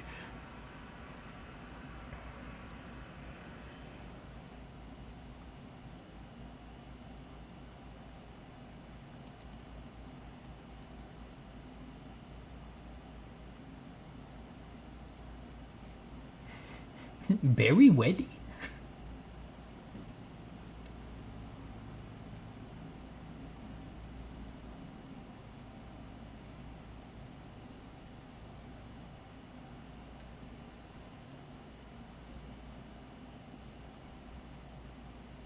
Gotta find a more interesting breakup for these teeth shapes.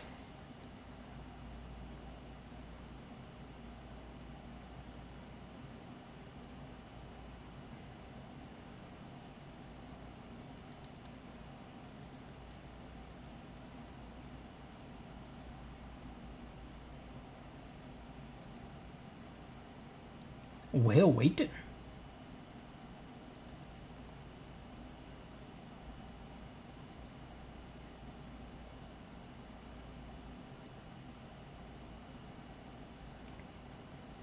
Welcome to Steven's stream. Have a look around. Anything that soul of yours can dream of can be found.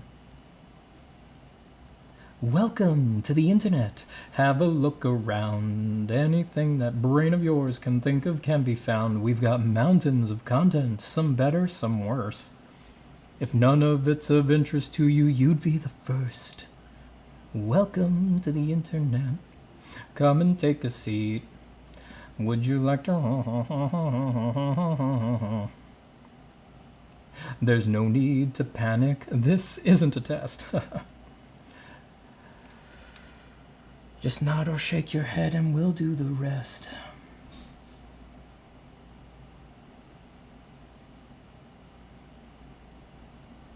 Not very long ago, just before your time, right before the towers fell, circa 99. This was catalogs, travel blogs, a chat room or two. We set our sights and spent our nights waiting for you, insatiable you. Mommy let you use her iPad. You were barely 2, and it did all the things we designed it to do. Now look at you. Look at you. You. Unstoppable, watchable. The time is now. You're insides out. Honey, how you grew. Sorry, my dog came, so I had to scratch her in the middle of singing. Oh, you're stinky. Why are you so stinky? Why are you so stinky? What'd you do?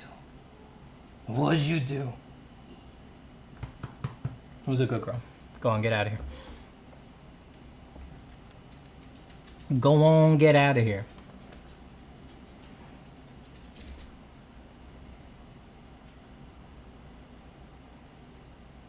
Why is she so stinky?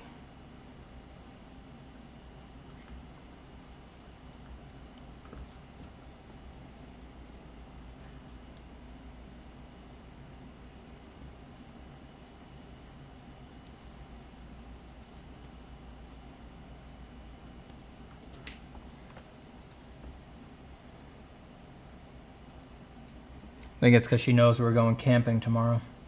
She's like, well, better just start farting it up, since I'm going to be out in the woods anyway. She's getting ready to conceal herself to be as stinky as her environment. Why am I not painting here? What's going on? Oh, I dropped my opacity. I see.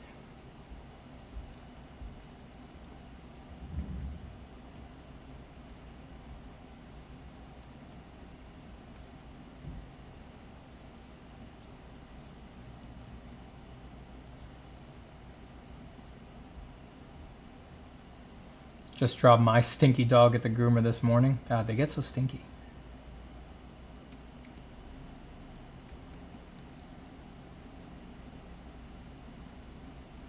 They really do get stinky, don't they?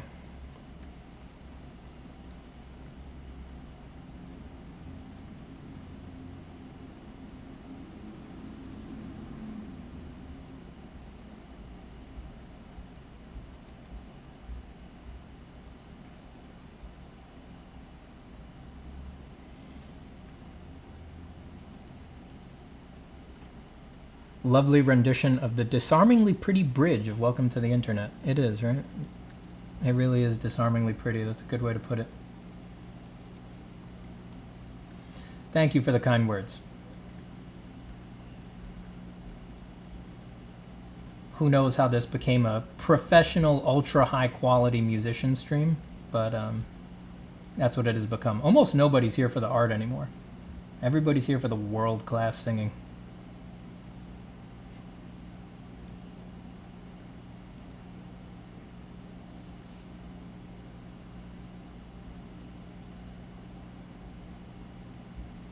I'm a computer. I'm a computery guy. Everything's made out of buttons and wires. I wanna show you all of the things I can find. Inside my mind there is a digital mind. That's coming back, right? Don't Hug Me, I'm Scared is doing a new season or something like that in September, aren't they?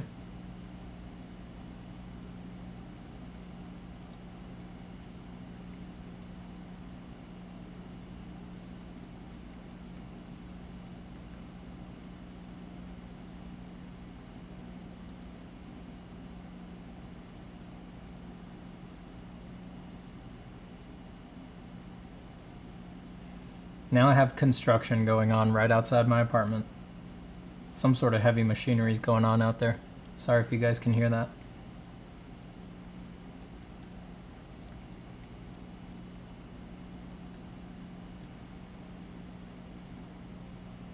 Where did I put that fog?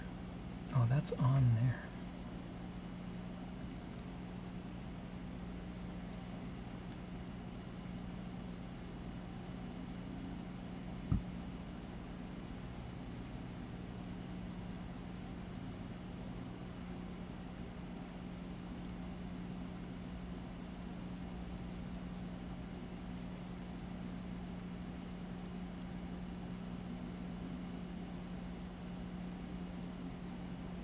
We're gonna make it so Fridays on this stream is just so little art gets done. We're just here to type song lyrics and sing.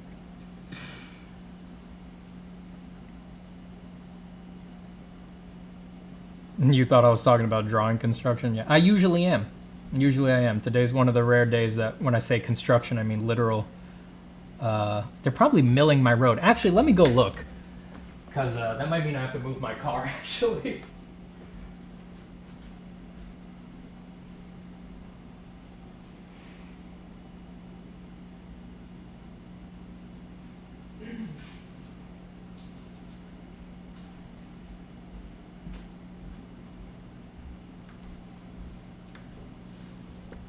No, it's not construction there. The oil truck is right outside there.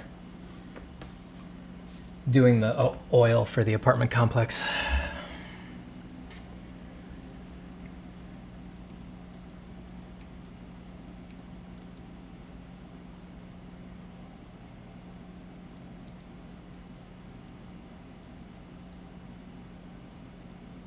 Maybe we could put some...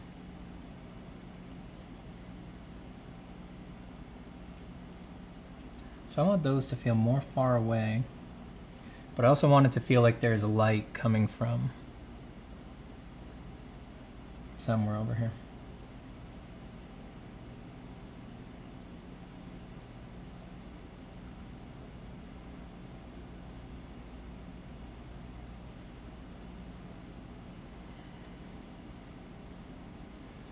How do you think Kim Jong-gi got so good at drawing from imagination? Talent, temperament, huge amounts of practice. That's all. That's all it ever is for anybody.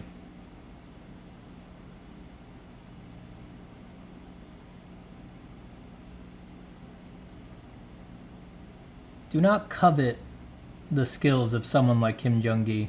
Always ask yourself, if I could draw like him, if I removed the rush of just like, ooh, I'd be great, people would acknowledge I'm great. It's like that doesn't count for peanuts. That the shine fades off of that. Ask yourself, if you could draw like him and it wasn't a big deal to draw like him, would you? Do you actually want to do that kind of art? Or do you want to do something else? That's what matters. Yeah, just like 166 IQ said. That's exactly what I'm getting at. If you focus on stuff like that, you get that weird art dysmorphia, and it's just not... You don't actually want to do that.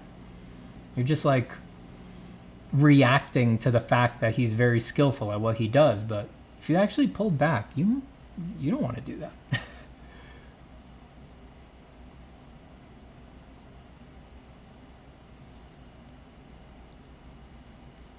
Or you might not want to do that. I know I don't want to do that, you know.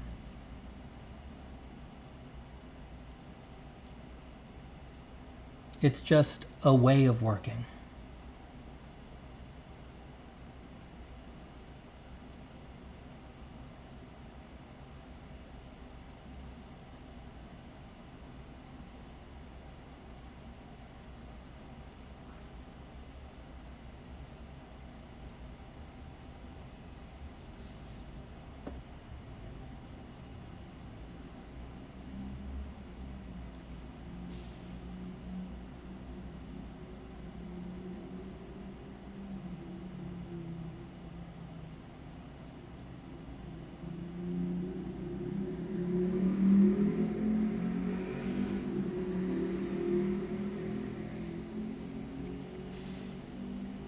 This is a pretty interesting alternative to doing an actual Leviathan.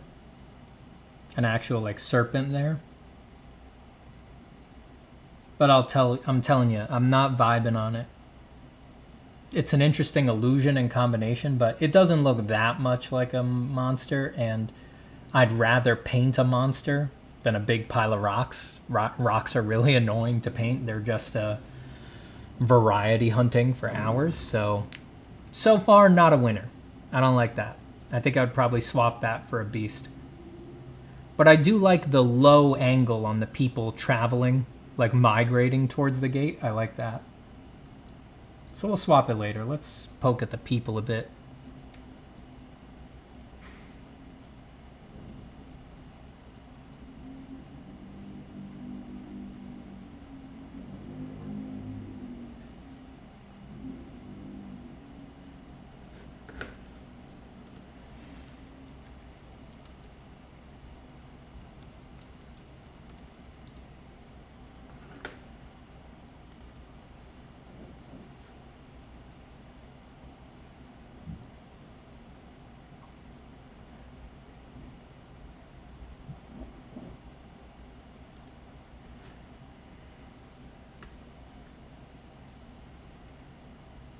Working on this portion of the illustration, do you think about the values of the rocks, light, etc. locally, and at later stages adjust them based on distance, atmosphere? Yeah. For something like this, the atmosphere would come later, because it would just be way easier to wash it over all of the values at once rather than to try to paint directly to the values of them with the atmosphere. Just because there's so many different materials, you know, there's figures, landscape, the rocks, all sorts of different materials, different color groups.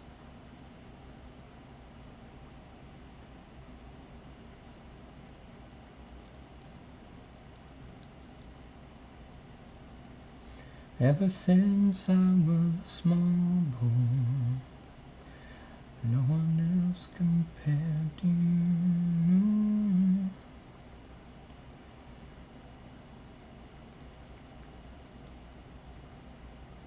Now let's do this with the airbrush. This is leaving strokes that are too dynamic. Why would humans go in a monster's mouth? Oh, well, they're being scourged there by demons. They've been judged that hell is their allotted place, as far away from light of God as is possible. 9 times the space that measures day and night to mortal men, he with his horrid crew lay vanquished, rolling in the fiery gulf, confounded, though immortal. Seest thou yon dreary plain, the seat of desolation, void of light, save that which the glimmering of these livid flames cast pale and dreadful? Thither let us tend off yonder flames.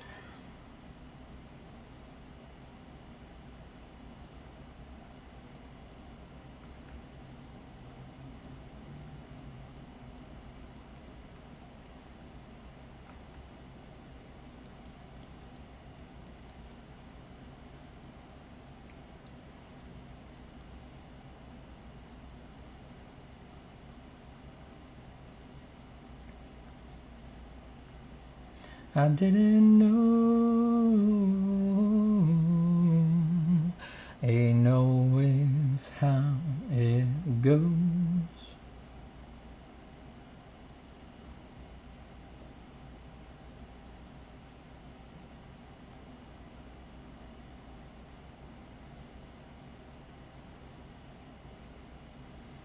Your ability to get this prose out of nowhere is admirable. Are you kidding me? That ain't me. That's John Milton. That's Paradise Lost. If I could improv stuff like that, I would not be here. I would be, I don't know, a Rhodes Scholar at Oxford or something like that. That's Paradise Lost right there.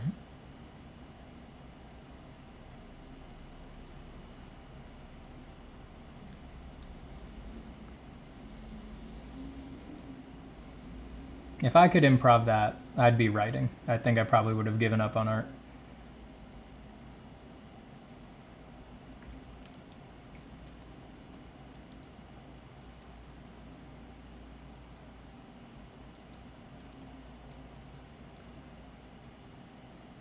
That is pure Milton.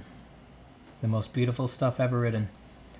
Close the serpent, sly insinuating, wove with Gordian twine his braided train, and of his fateful guile gave proof unheeded.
Love that Paradise Lost. Virtue or vice, will you pay the price when there's no one to catch you when you fall? Oh, so damn you all.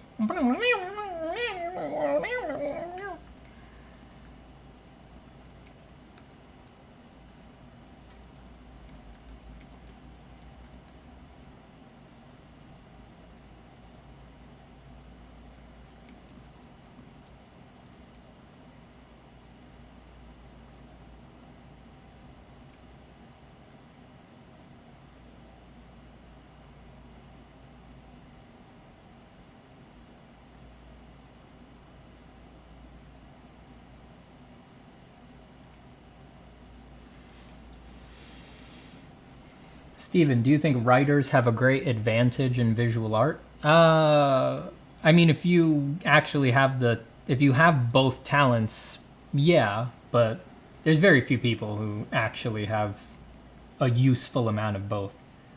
Most people who are great writers simply, it took so long to get great at writing that it's rare anybody has the time to get great at both. They're both extremely long-haul talents to develop. They tend to obliterate the dream that it would only take 10,000 hours to get good. It's like the mediocre people did 10,000 hours. Like, if you want to be great at drawing or writing, you've got to do 20, 30, something like that.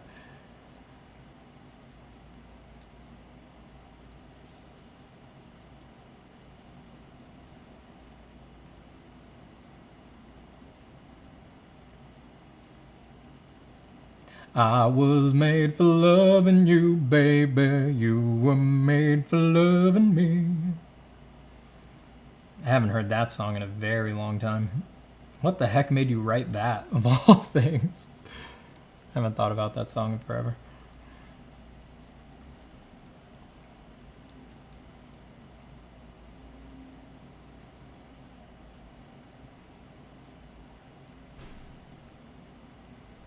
Can't even remember the rest of it because my brain goes to the Moulin Rouge version.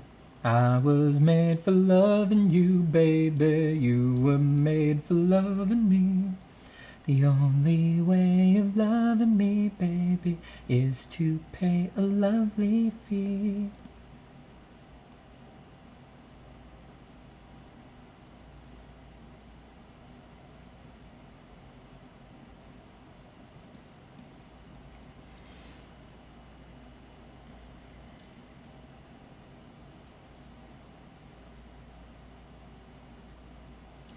So how were the masters good at multiple things? Da Vinci, Michelangelo. Well, Michelangelo was a great... sculpture and painting and drawing dovetail. So it's like Michelangelo was always going... His drawings were always going to be improved by how good he got at sculpting, because it was just an ever more vivid conception of the form of the body. But it does happen. There are people who get good at multiple things and really masterfully good. There's definitely polymaths and stuff like that. Just to answer the question, I was saying that's so statistically rare that it would be disingenuous for me to say that a good writer has an advantage at drawing. It's like the advantage would happen out at the level of mastery. It might instead be a detriment that you've already expended so much time getting great at writing. It's just like that's time you could have invested into drawing. But to be clear, I'm talking raw skill.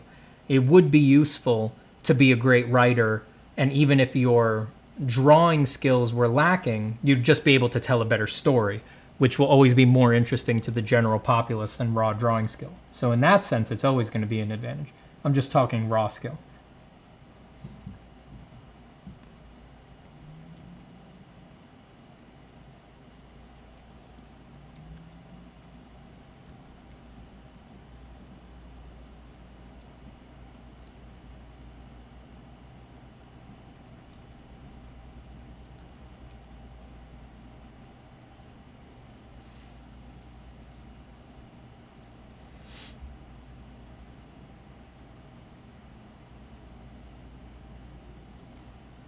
Oh, Kiss. That song is Kiss. See, Kiss is all right, because they lean into the silliness. I don't know about AC/DC. I get the feeling AC/DC was serious.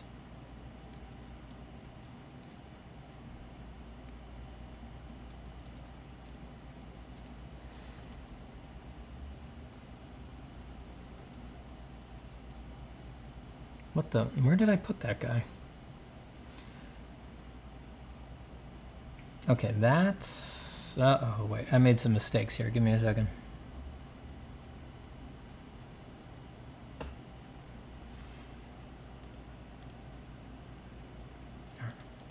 This file is too big to have this many layers, so... Let's put the whole gaping maw on one layer.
Holy diver.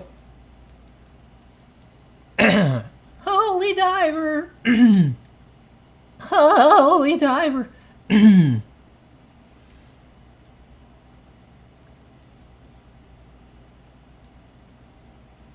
been lost too long in the midnight sea. Oh, what's becoming of me? Yeah, yeah. Holy diver, you're the star of the masquerade. No need to look so afraid. I gotta get away, get away. Holy diver, yeah.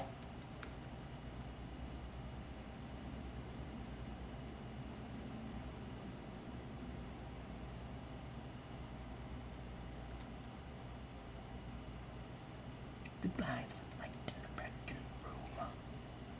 Oh, what's becoming of you? That's a really nice drawing. Thank you so much, Brandy Woods. I try. We try around here. We try to make some nice drawings.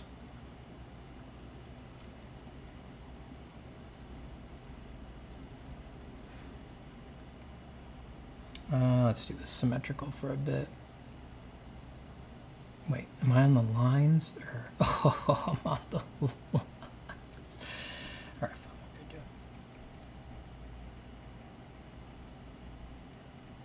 I do? Back, I say. Back in time.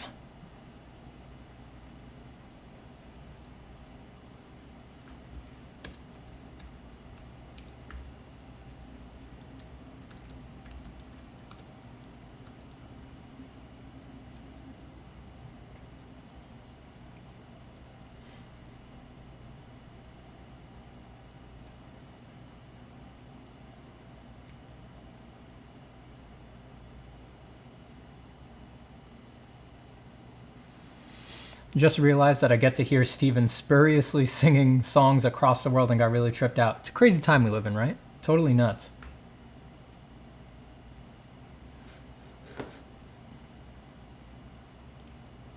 Get out of here, bot.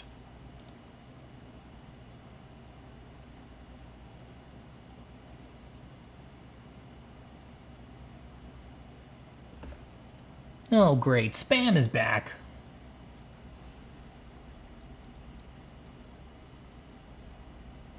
Like the eyes of a cat in the blackened gloom.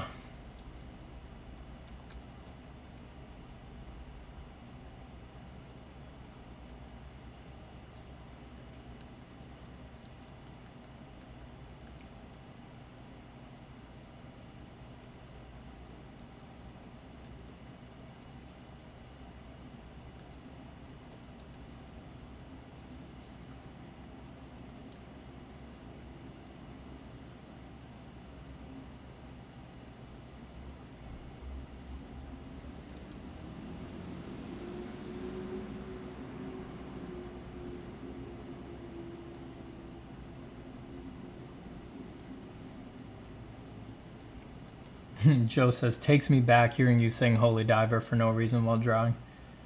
That's a good drawing jam right there. Classic drawing jam.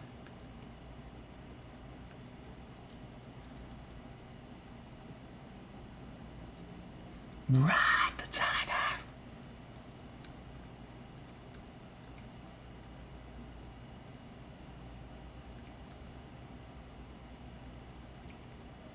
You're the star of the masquerade. No need to look so afraid. I gotta get away. Get away. I like to jiggle my whole body. It feels good, man. You gotta try it. Just jiggle your whole body while you go away.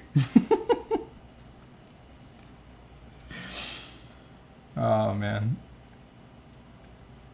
Life's pretty good. You can have all sorts of fun in life.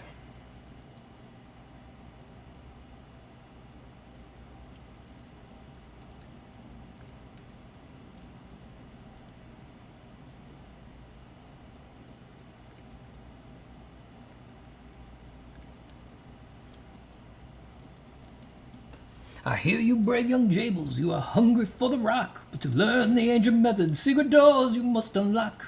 Escape your father's clutches in this oppressive neighborhood.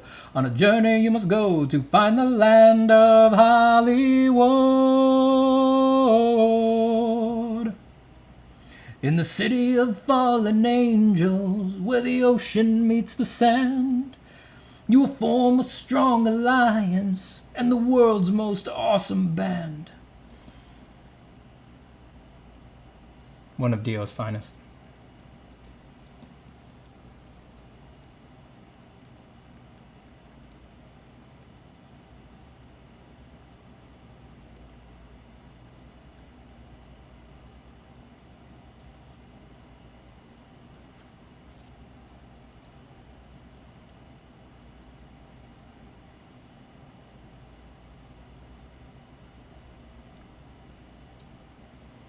Pick of Destiny had an awesome soundtrack. I mean, classic for our era, you know. I was like a 13-year-old boy when that came out.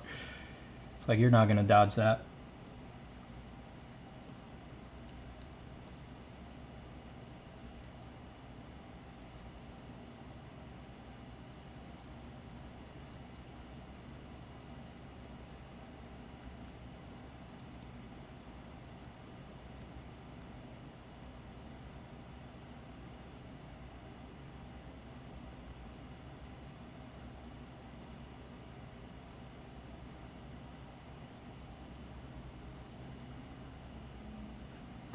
I got the one visit from my dog. I got dog hairs all over my face, all over my tablet pen, all over everything. David Grohl as Satan. Yeah, he did an awesome job. The demon code prevents me from declining a rock-off challenge. What are your terms? What's the catch?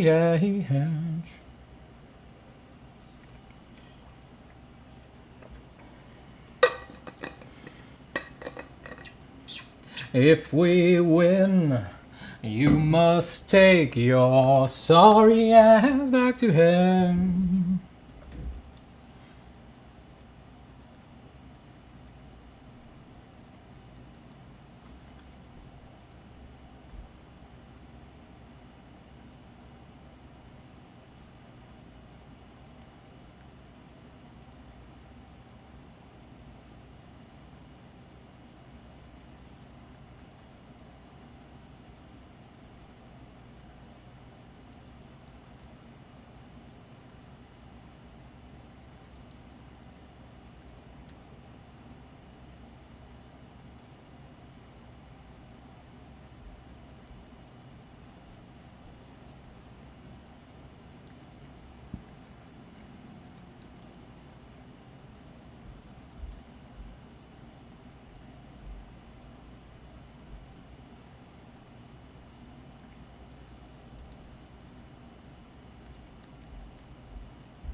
Steven, did I miss the announcement? Yes. Med surprised us all. He revealed that he's launching Med's Map 2 Christmas. He's going to try to get it out for Christmas.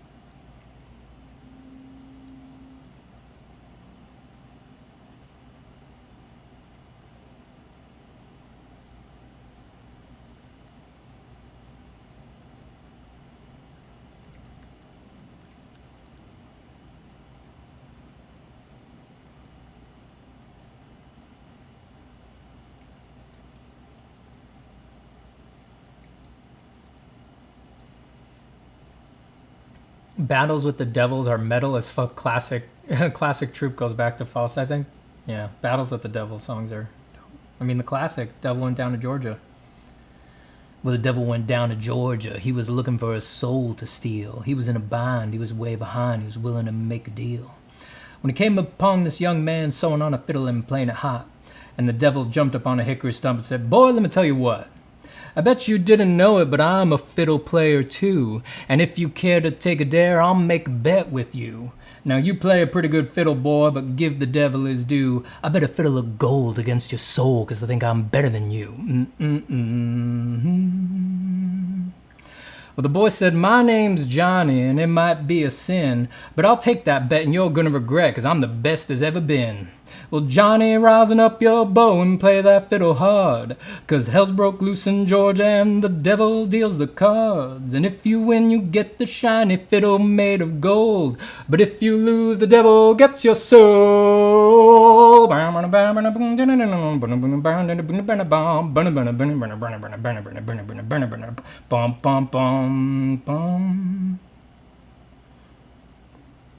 He said, "I'll start the show," and fire flew from his fingertips as he rosined up his bow.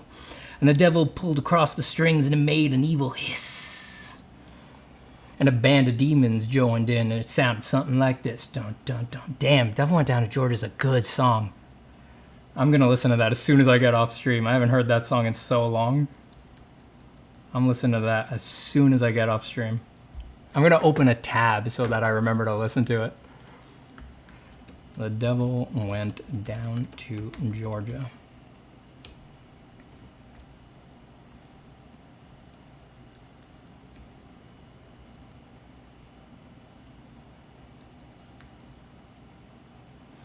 Wait, the devil fought the devil in Paradise Lost, right? Yeah, they fight in... Well, they fight before the book starts, but they retell the story of their combat in book 6, I want to say? It's book 6 or 7, I think.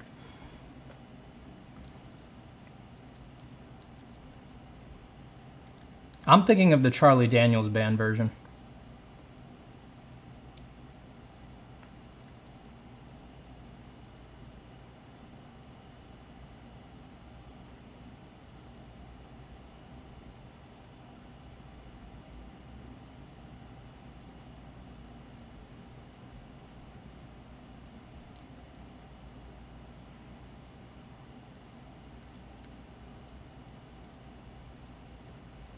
Well, you're pretty good, old son, but sit down in that chair right there. Let me show you how it's done. He played Far on the Mountain, Run, Boys, Run. The devil's in the house of the rising sun. Grandma does a dog by no child know. Grandma does a dog by no child know. Where's this red coming from? Seeing a peak of red here. Where the heck is that hiding? That's got to be the lines, right?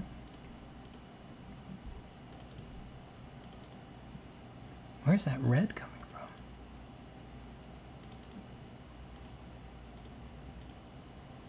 And the devil bowed his head because he knew that he'd been beat. And he laid that golden fiddle on the ground at Johnny's feet. Johnny said, "Devil, come on back if you ever want to try again."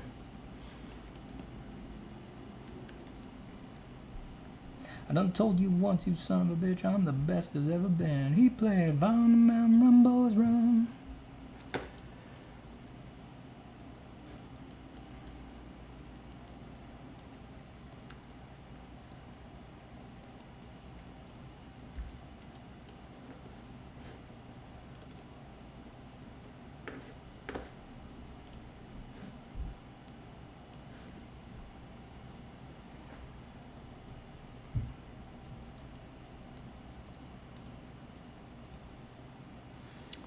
That heavenly host is looking pretty cool up there. I actually like it with the architecture.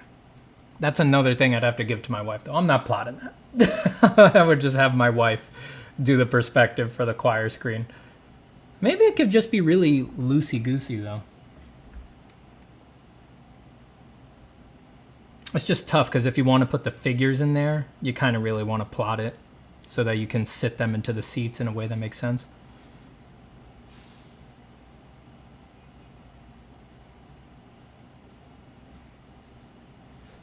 I'm the best there's ever been. He played Far on the Mountain, Run, Boys, Run. Damn, you guys did it to me. Now Devil Went Down to Georgia is completely stuck in my head. That is going to be a brutal worm to excise after stream. That is such a good song, man.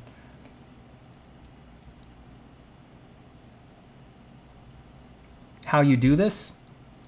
Effort over time. That's all it is. The math is what surprises people. How much effort over how much time? That's the question. He played Far on the Mountain, Run, Boys, Run. The devil's in the house of the rising sun.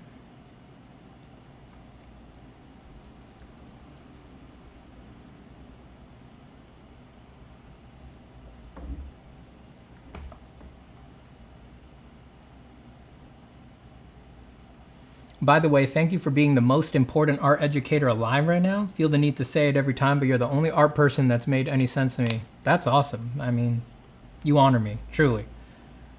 I'm glad I can be the most important art educator alive for you.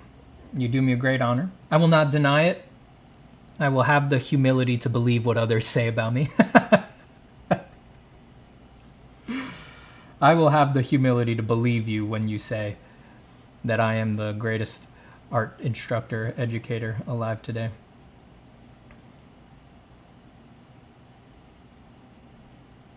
But I hope you have many influential teachers. That is what I hope for you. I hope you have a vibrant relationship with art that is dynamic and always changing and exciting. And for that, you will need many teachers. You will need many friends. You will need to make many pieces of art, and you will need to go through many experiences. I wish this for you. I hope it never gets boring. Hope it always stays fresh and alive. I hope it always feels daring. Never drink the Kool-Aid on what culture tells you. Don't let the industries make you think that you have to make the same thing over and over and over again. Don't let the kaiju beasts of social media decide what you make. Dig deep inside. Make your relationship with art a relationship with yourself. And let it be an act of discovery day in, day out. Be gracious to yourself. Be patient with yourself. Give yourself lots of time. I hope it always stays beautiful for you.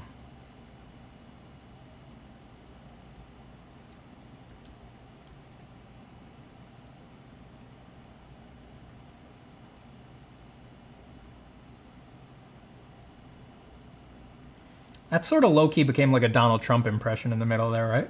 I hope it always stays exciting for you. I don't know why I did that. Definitely something presidential feeling there. Yeah, you guys picked up on it. Ask not what art can do for you, but what you can do for art.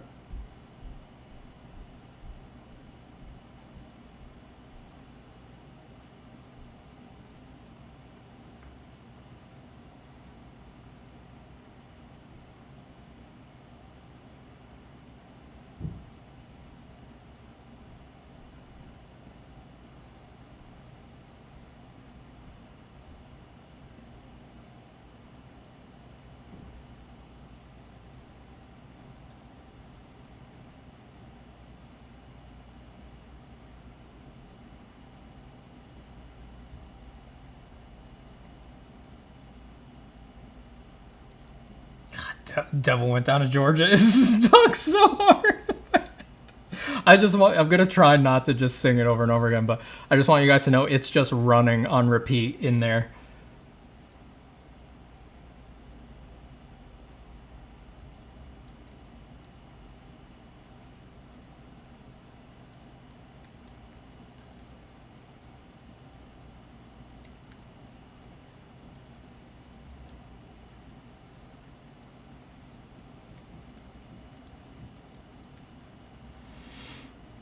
Stephen, which period in your art journey do you feel you saw the most progression in terms of skill? How much liked your work? I'm not a really talented guy, actually. I feel that I began with as many disadvantages as I was pretty disadvantaged, talent-wise. I didn't start good.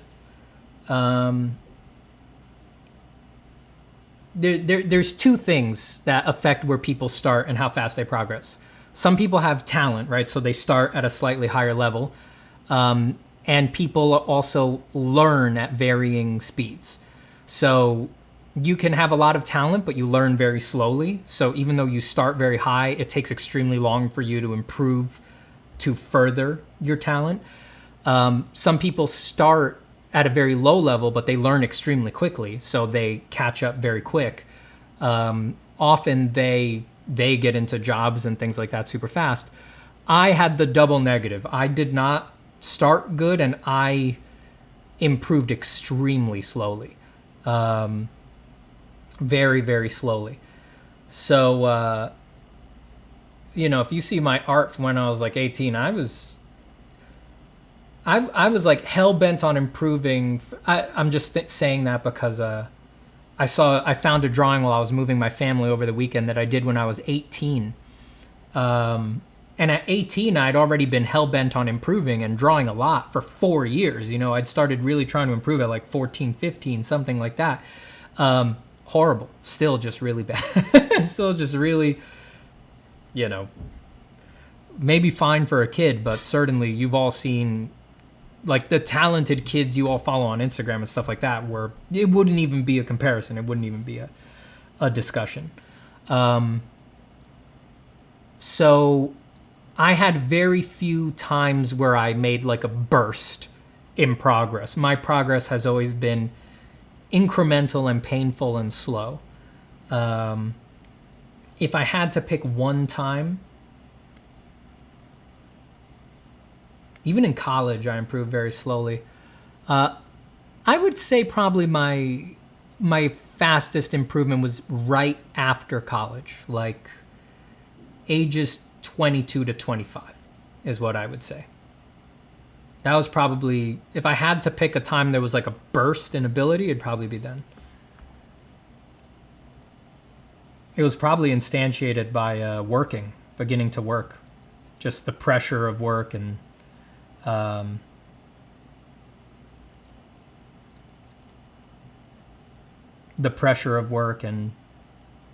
knowing that I needed to like keep my job and stuff like that. And just having a scheduled hard 8 hours a day, 5 days a week, where I needed to think about pictures for that whole time.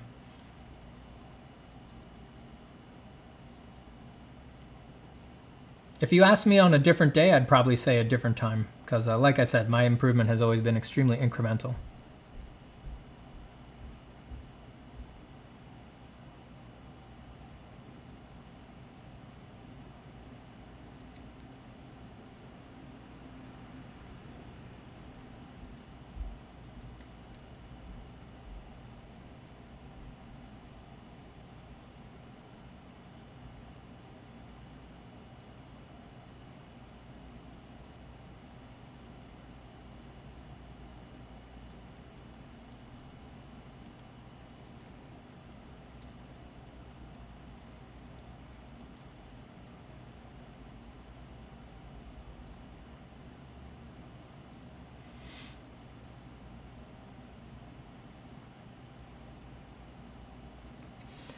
Hi, Steven. I'm in New York City as well and looking for some in real life drawing instruction. Any recommendations? Depends what kind of drawing you want to do. If you want to get like really good at rendering or academic drawing, I can recommend the Grand Central Academy. They're located in Long Island City now. It's an atelier. The only atelier I've ever been to. I did a boot camp with them years and years ago. I'm sure it's still good, even after all these years.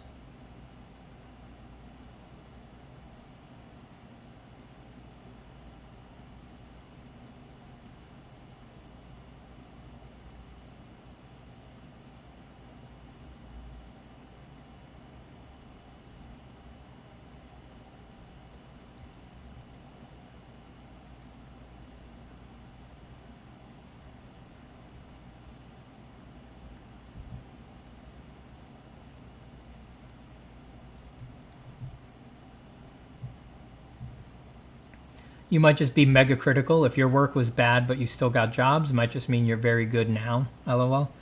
No, I mean, no, I know it was...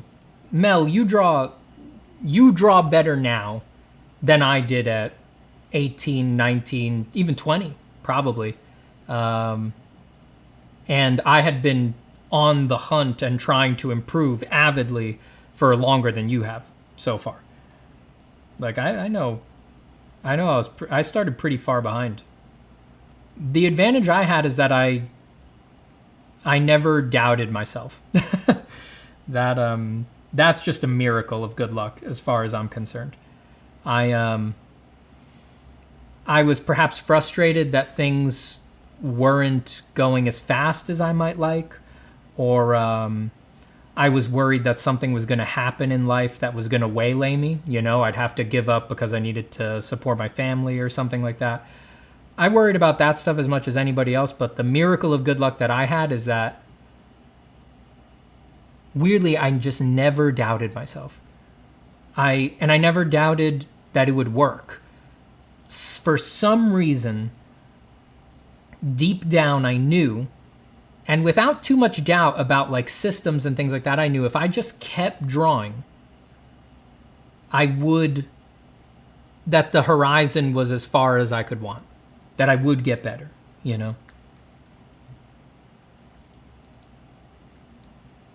That was the main advantage I had.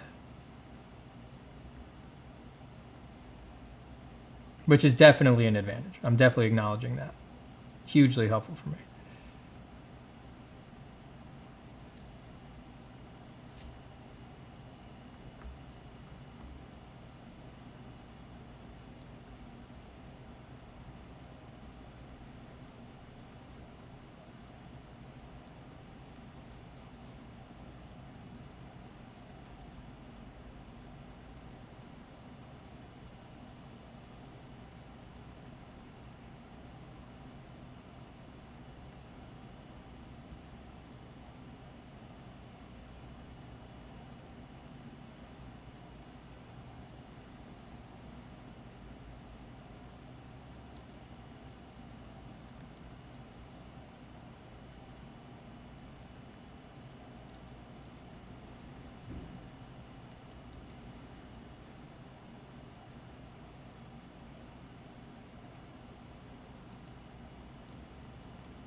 I don't think he meant bad, just that he improved the most when he was working.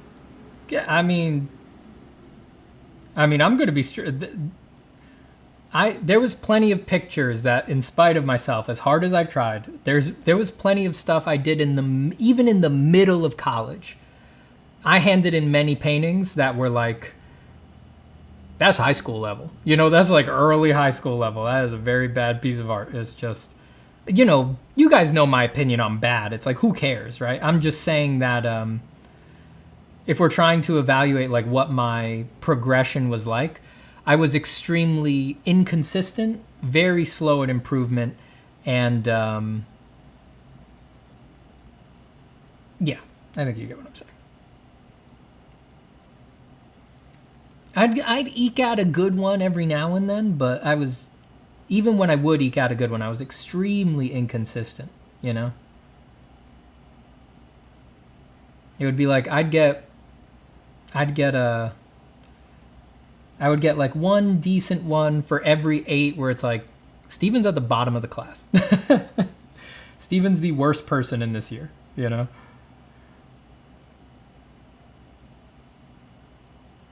And it's a very complicated subject because it asks a lot of questions about like how I was working, what I thought the goal was. Like, it's hard to generalize on all of these things because it is very, very complicated. It's just, that's my read.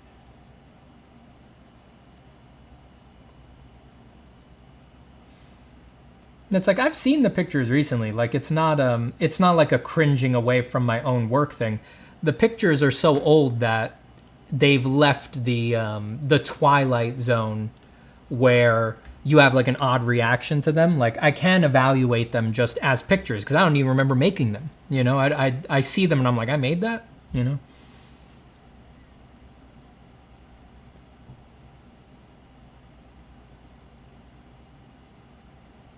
No, God's always got to be fit.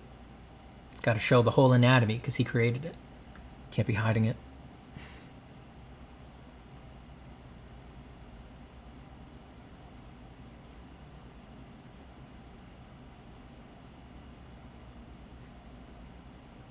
You were trying to do an impression of Trump looking at my art. I saw that message. That's funny.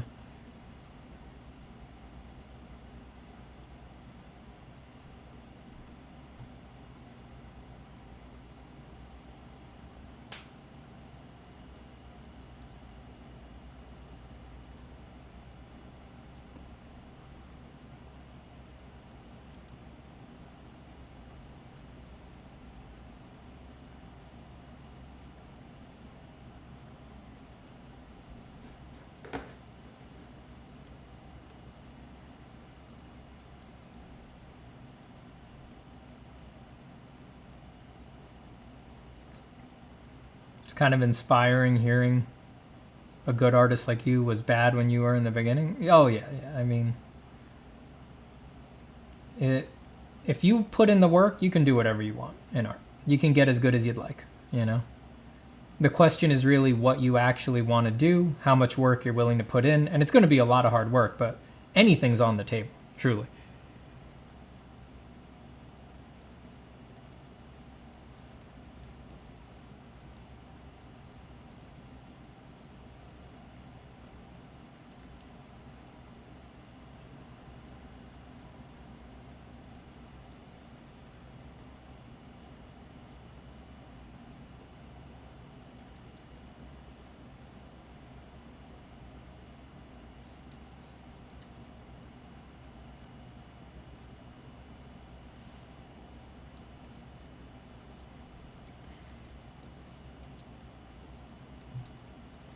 There's a little trick if you ever need straight lines with variety in Photoshop. Just do a bunch of random stuff like this in the general value range that you want. Oh, I need to turn off symmetry. Delete that. So new layer.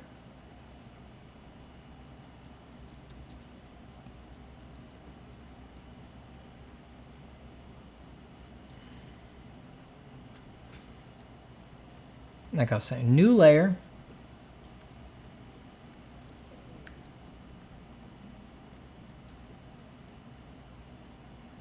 Design the line.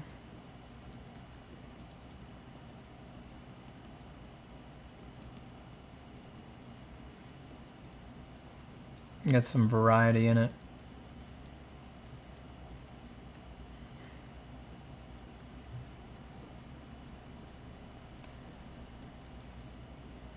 Different values and things like that. Squish it.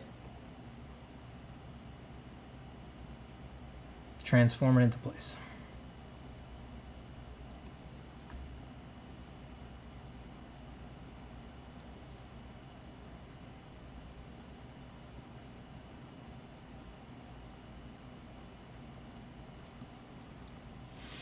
And I'll just duplicate it, mirror it across the center line, and there you go.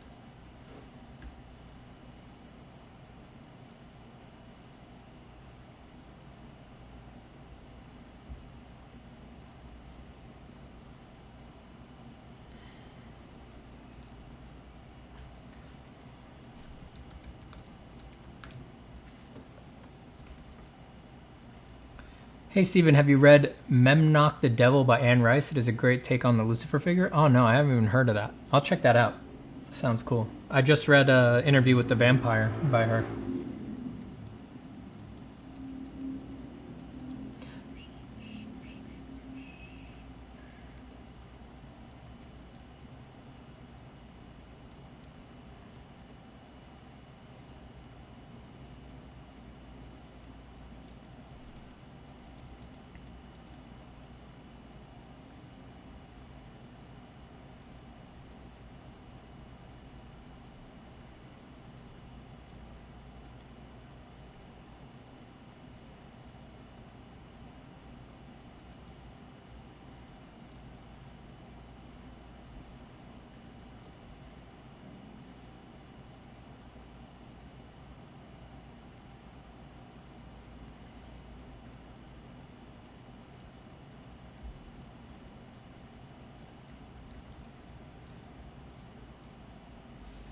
I'm sure this has been asked before, but what are the smaller circles around the color wheel? I never use them. They just let you select color harmonies.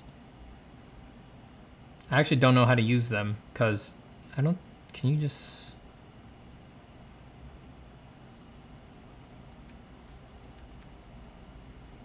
So if I click there.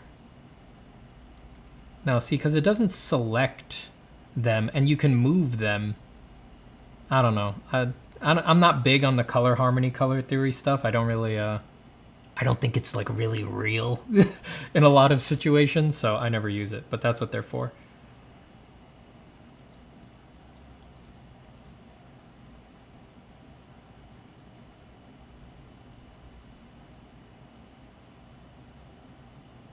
I think it's just a way to make you conscious of how you're choosing colors, and that's what makes them come out good.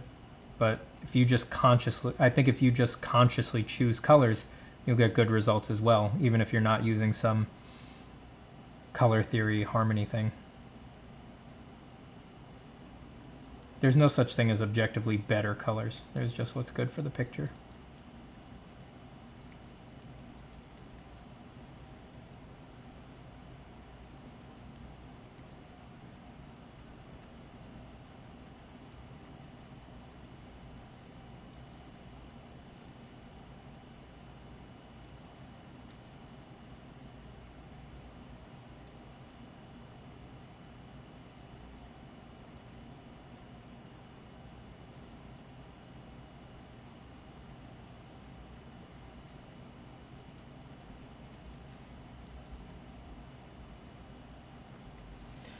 Ancient serpent betrayer. All right, let's do one of the people up there, see what their value range would be. Then we got to think about how we're going to do a different handling of the Gates of Paradise, because we might as well try something different with this one since we have two other. No reason to just repeat the options that we've had in the other sketches.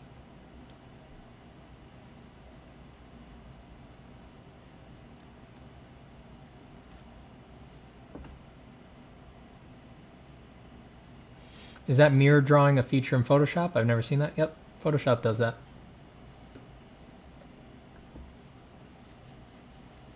Steven, how to convince a production company to get you as an intern if your skills aren't quite there? Have you tried being someone's son? That usually works pretty well.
That's pure sad. I wanted an actual advice. I'm giving that. I mean, I was being funny, but that is also the actual advice. Like, if you're telling me your skills aren't there, what do you want to hear? Like, you've gotta make yourself interesting some other way. Suck up to somebody, be a total brown noser, be ridiculously nice, you know, find out that the person who's interviewing you grew up in the same place you did. Like, just everything else, the stuff that everybody knows about. Just, if the skills aren't there, the skills aren't there. It's got to be something else, you know?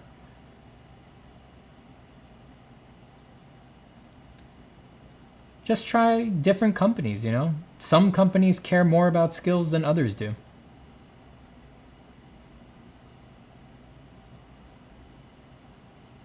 If you apply to enough places, you'll find one that has a lower bar for the skill stuff.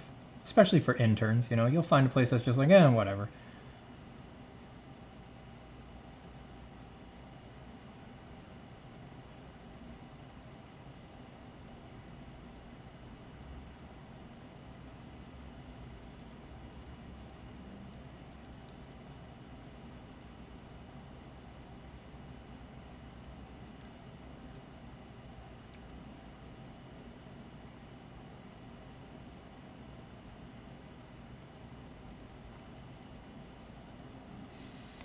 Hey, Steven, I'm in my first year of college. What were you doing when you were 18, artistically and academically? If you don't mind answering, do not call me Great Master.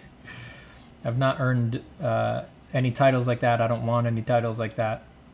I'm just some guy. I am also the best, and I am a great master, but don't call me that. Just know in the back of your mind that I'm a great master, but don't call me a great master. I was, what was I doing at 18? I moved from New York to Los Angeles. I wasn't in the program that I wanted to go to in college yet. I wanted to go into entertainment design at the school that I went to, Art Center. I wasn't accepted into the program yet. I moved to LA, and from 18 to 19, I spent about 6 to 8 months putting together my entrance portfolio. I did a lot of design sheets. I did probably like 50 to 70 pages of design sheets, something like that. Very long portfolio. And then I got in, and then I waited to start. Waited for the summer of the next year to start.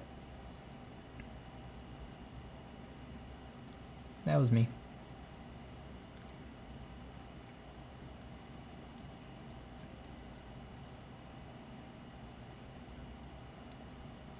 So yeah, long answer short, I was trying to get into college.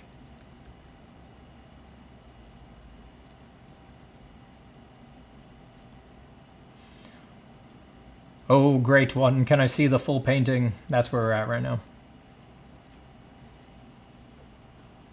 Another sketch for the Last Judgment.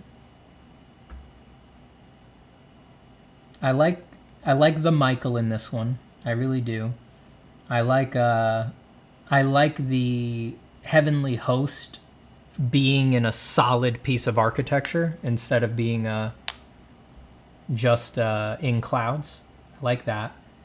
The maw on the right, the cave on the right, I don't like that. I want to replace that with a serpent, and we haven't looked at the gates of heaven yet.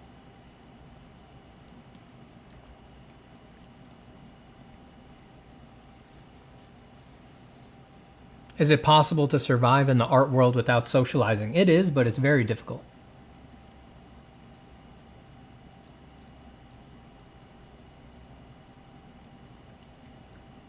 You've got to be in the absolute top tiers if you want to do it without socializing. People seem to think that being an artist is a good job to get if you want to be if you're like an antisocial person, if you're an introvert, if you don't want to deal with people. And that is so ridiculously not true.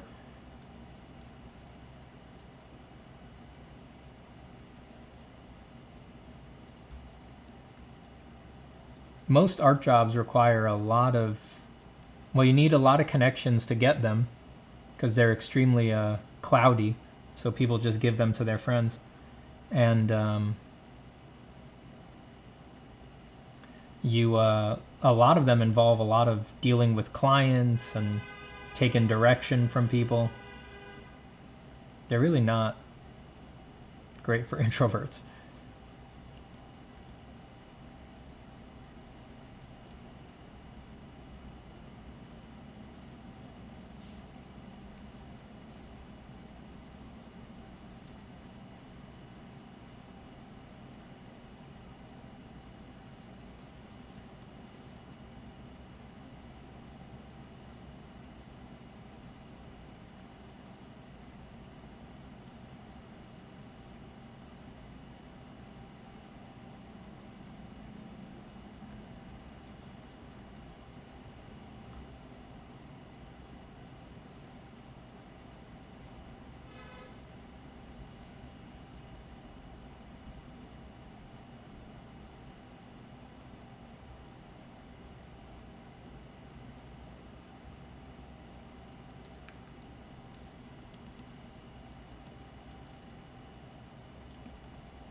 I've been streaming for 4 hours. I can feel the hunger coming on. I'm gonna keep going a little bit. Cause it's Friday.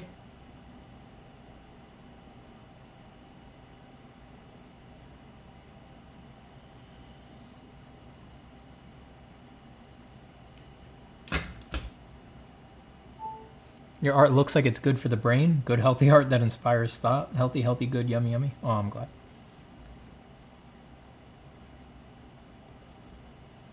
I suppose I prefer it to the alternative for sure.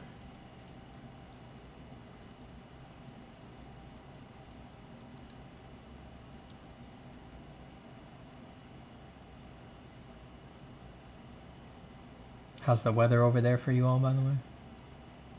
It's getting better for us over here. I mean, today's 90, so it's pretty hot today, but the last few days it's been nice. It's been low 80s, so it's getting better.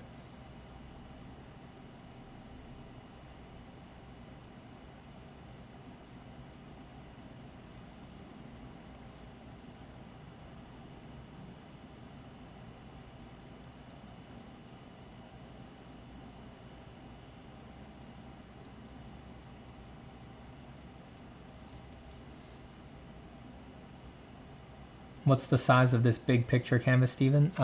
It was 15,000 pixels across, but then I think Stream didn't like that. My computer locked up, even though it was running fast.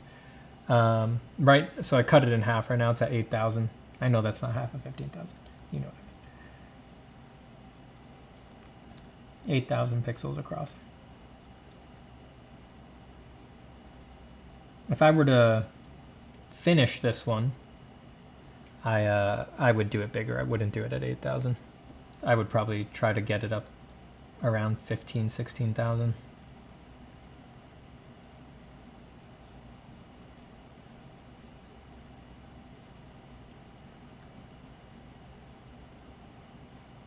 It would just make the brushes play better in the little detail areas. Thanks, Hardy Boy.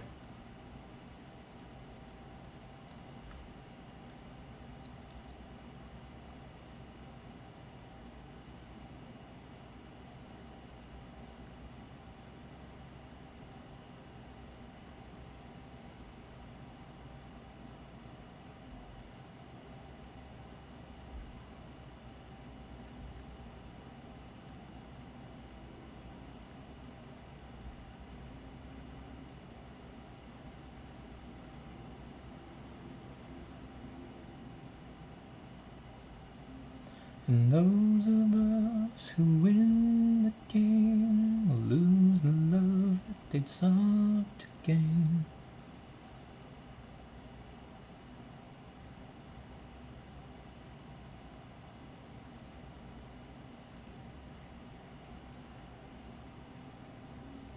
Oh, give me land, lots of land under starry skies above.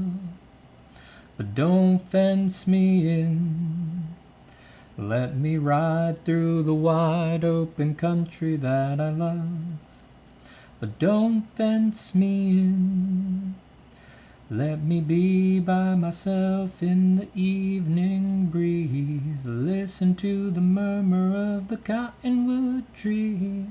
Put me out forever, but I ask you please, don't fence me in on my cayuse. Let me wander over yonder till I see the mountainside.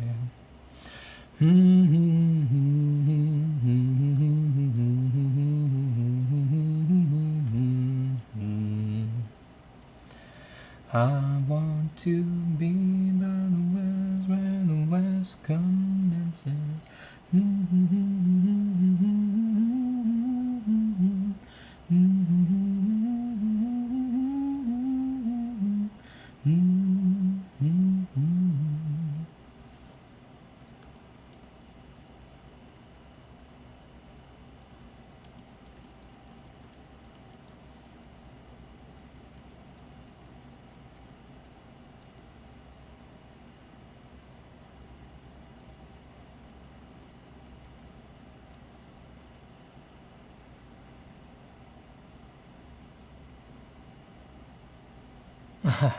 Goodbye, 166 IQ. Take care.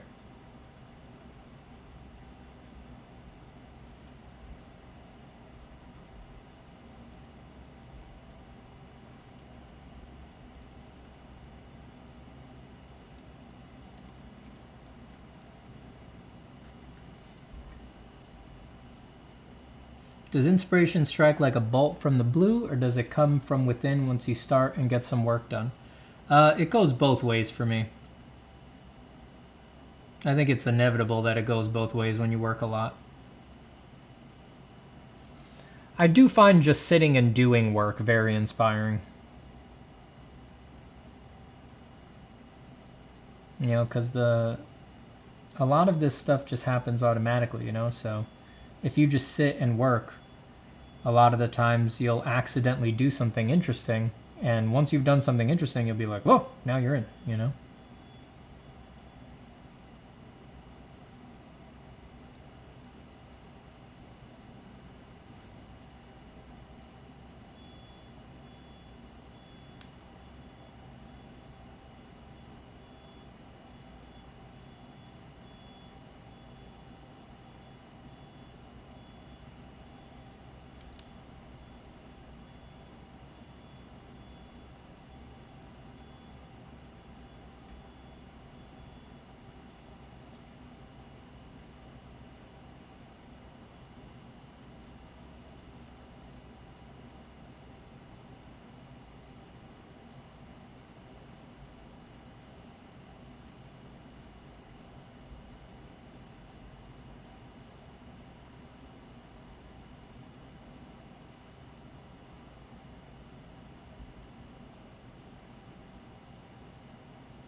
Damn it, Steven, I'm attempting to draw along whilst you work, and I'm continually drawn in and mesmerized by your progress. Then before I know it, 20 minutes has slipped by. Well, don't let me get in your way. Don't mind me. I ain't here to prevent drawing, that's for sure.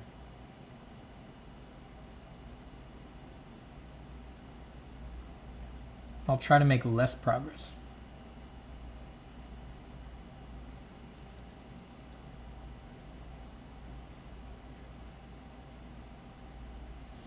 I gotta run. I'll talk to y'all later. Steve, me and Annie should have a first cut of the commercial put together by Monday. That's exciting, man.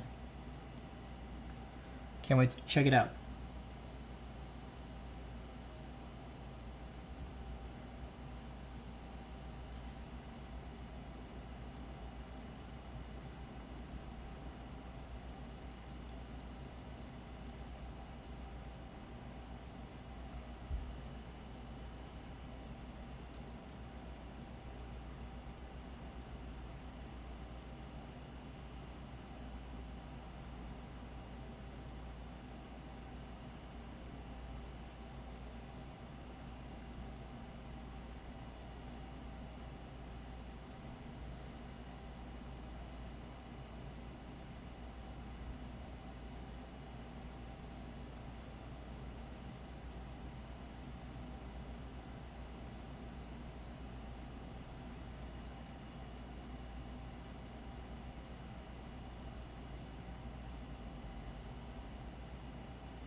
What was the big announcement? It was just that Ahmed's launching his sequel to his course on Christmas. He's gonna try to get it out for Christmas. Med's Map 2, the Medening. Med's Map 2, the end of Med. Med's Map 2, the ultimate sacrifice.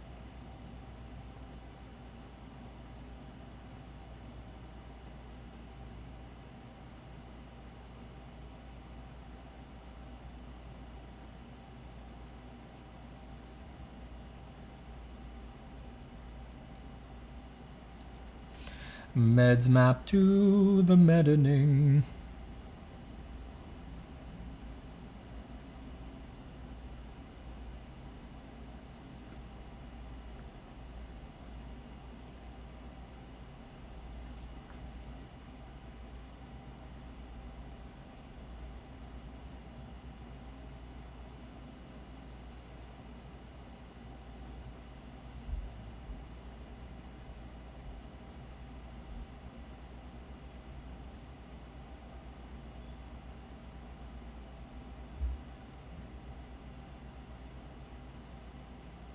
I used to eat on stream, you know, back in the day. Back in the day when I streamed on Twitch, and I was streaming to like 4 people. Used to eat my sandwiches on those streams.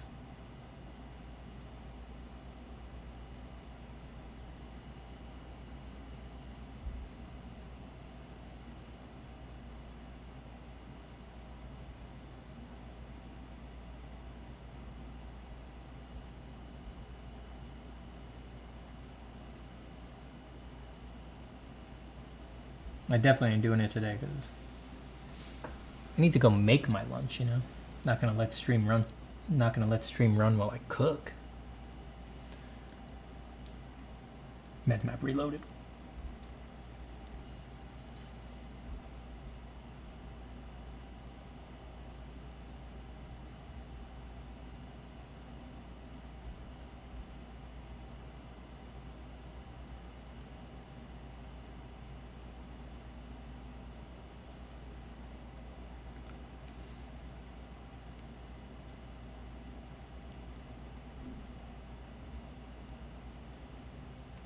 Have you ever gone into a drawing frenzy where you didn't stop drawing for a day plus? Yeah, that was college. My whole college experience was a drawing frenzy.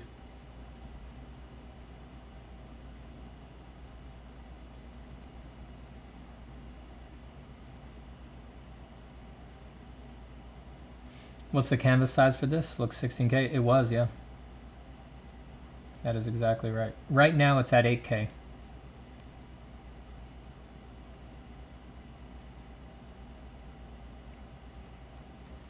But I'll put it up to back up to 16K. I just made it 18K because I got paranoid that that was what had crashed the stream. But it was actually probably just that I was on Discord. Because now that I think about it, I've had that problem before. That running a phone call in OBS at the same time tends to make my computer crash.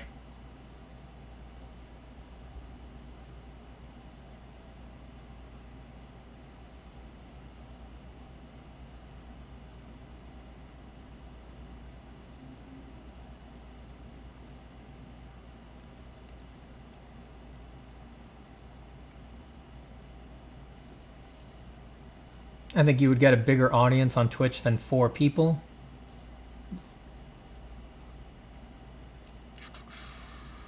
Yeah, I know I would now. I'm just saying back in the day, I used to stream to 4 people on Twitch.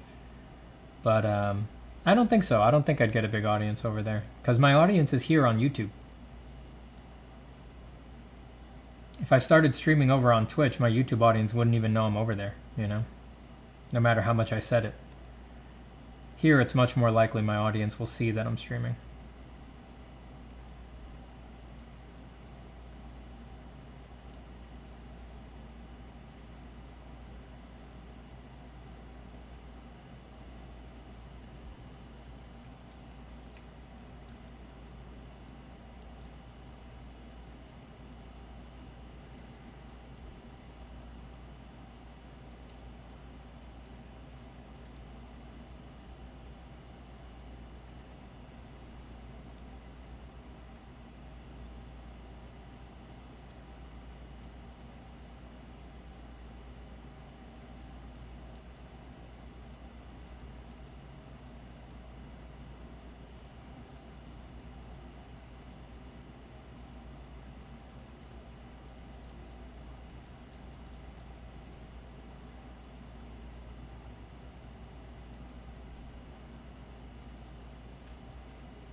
by Light Loliet. Light Loliet.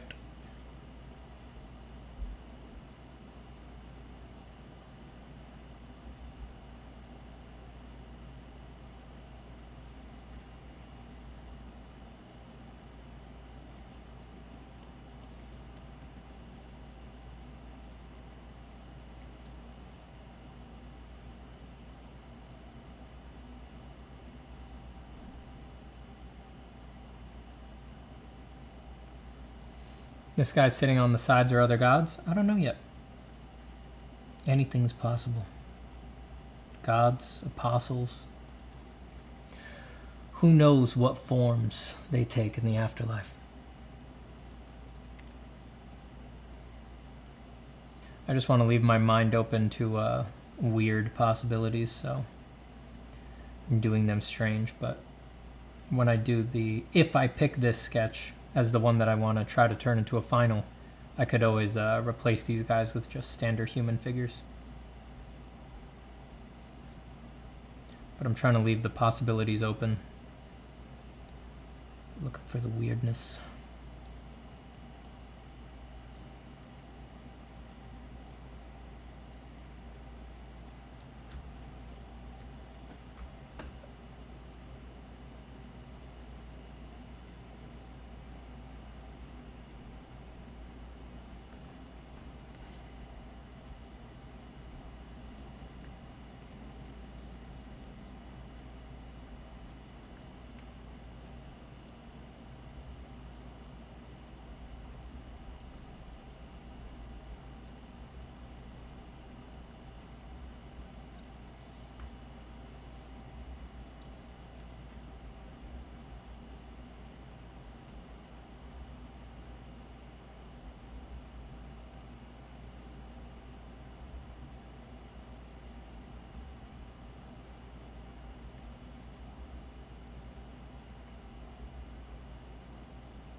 What are you sneezing about, dog?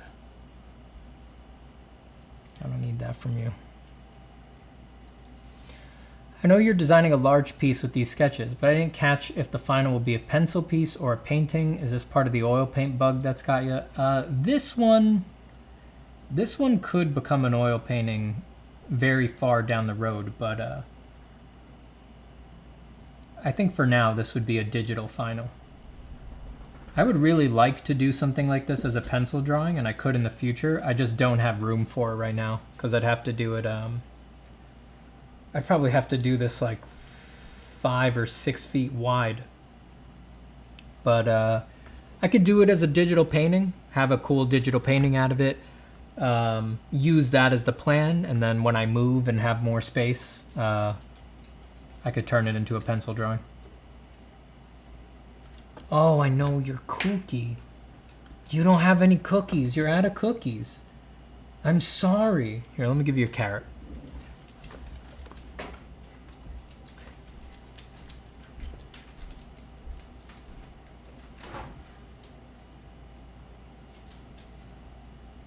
Damn, there's no carrots for you either. I'm sorry, pup. You're all out of luck. What do you want? Just look in here and tell me what you want. Here, a piece of cheese.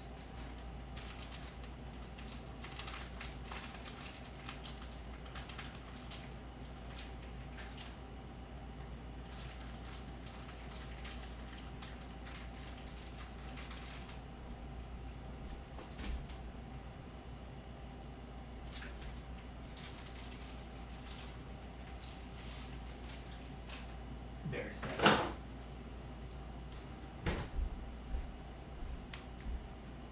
I'm very, very sad. No cookies for my dog. All right, everybody. I've been streaming for a long old time here. So I am going to go. Don't want to burn myself out or nothing. So I'll just be on for a couple more minutes while we say goodbye. Goodbye, everybody. Ooh, you're doing a photo shoot to get reference for a piece about the Fates. That's awesome.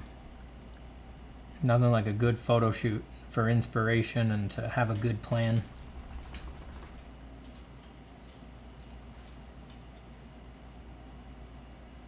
I'm glad you like Replicator. Replicator. Oh, my dog is so sad. She's sniffing all around the cookie jar. She's like, come on, man. What are you...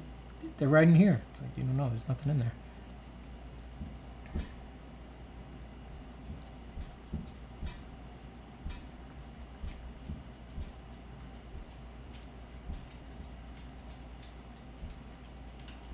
It's been fun. It's been wonderful, everybody. Thanks for hanging out on this fun Friday. If you were here when the stream crashed and then you came over to this stream after the crash, thank you for bearing with. Thank you for being dedicated and showing up on both sides.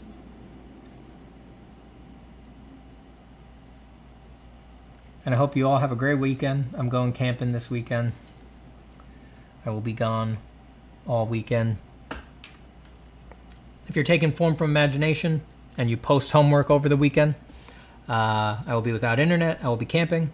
I will do your feedback and give some comments next week when I'm back on Monday.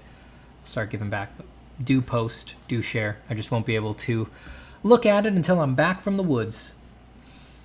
Goodbye, Max. Goodbye, Pedro. Goodbye, Bluebeam. Goodbye, Renola. Goodbye, Study Hard. Goodbye, C. Buckthorn. Goodbye, Guillermo. Let's leave this full screen. That's the song for that so far. I don't want to open the other two to compare because it'll crash the stream, or I'm worried it'll crash the stream. Screw it. We're at the end anyway. Let me compare. Last Judgment 2. And Last Judgment 3. Oh no, Last Judgment 1 is what I need. Nothing but to do more. This is the journey so far. I'm planning the Last Judgment, doing all sorts of different options. With each one, I'm getting a better and better idea. And with each one, I'm taking the stuff I liked from the previous one, from the previous ones, and I'm adding it in. So it's getting better as we go. Let's see how many I'd have to do before it stops getting better. I think I like the naked Michael more than the clothed Michael. The androgynous scary one is cool too, though. But I don't know, I like the glistening raw white ghostly Michael. Probably just because it lets me just do form. Just looks like a pencil drawing. Just stay in my classic comfort zone value range.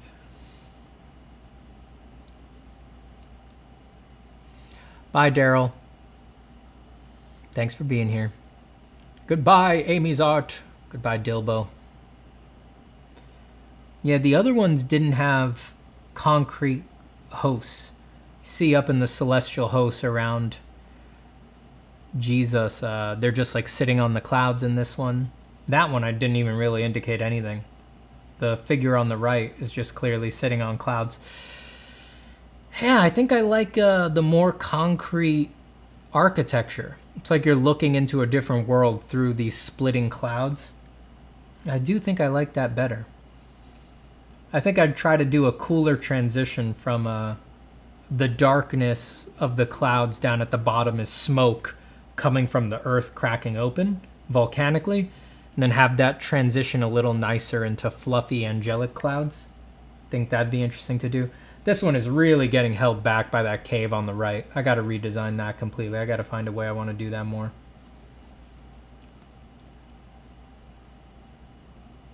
The snake Leviathan works if you have the little demons flying people up into the mouth.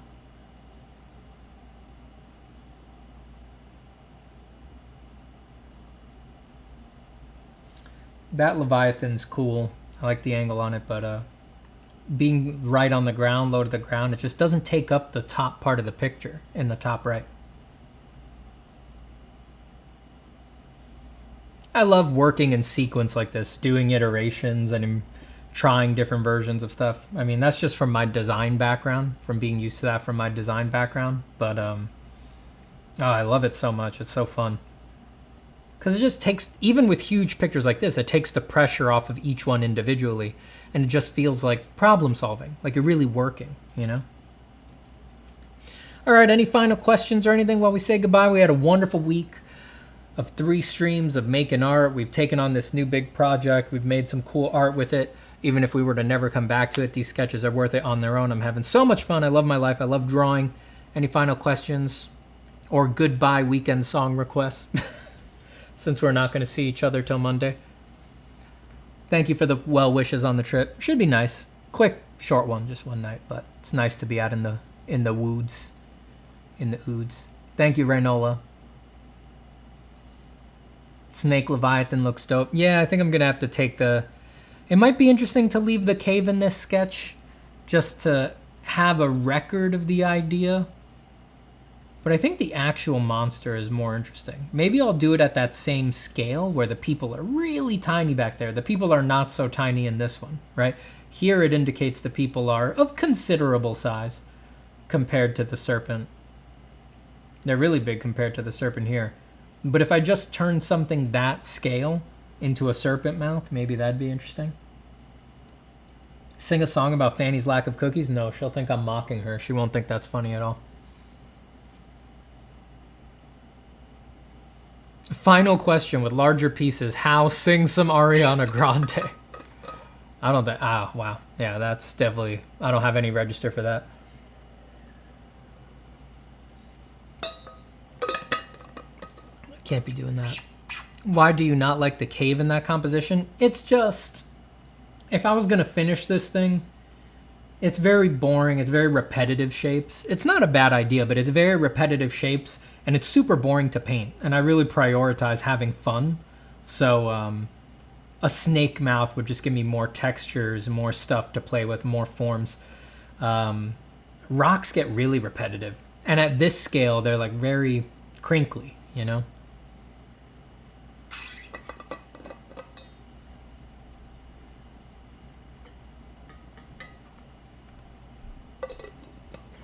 You might think I'm crazy, the way I've been craving. Well, to put it quite plainly, just give me them, baby. Nope.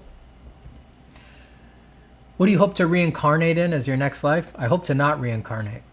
Maybe I can get things right and break the wheel, escape the cycle of life and death, return to the pure Dharma, to the glorious, glowing fields of the pure Dharma.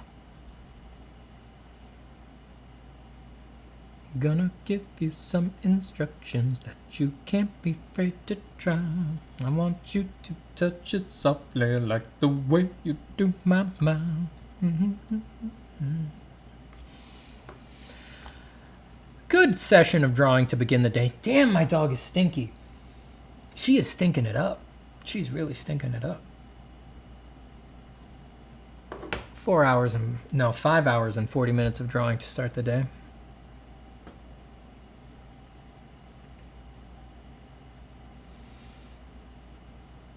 In the Woods sketches? It would be nice to see In the Woods sketches. I don't know what In the Woods is. What do you mean? How do you do the serpent on the right and make it fit well into the piece, do you think? Well, that'd be the task. I don't know. I'd have to find it in the painting.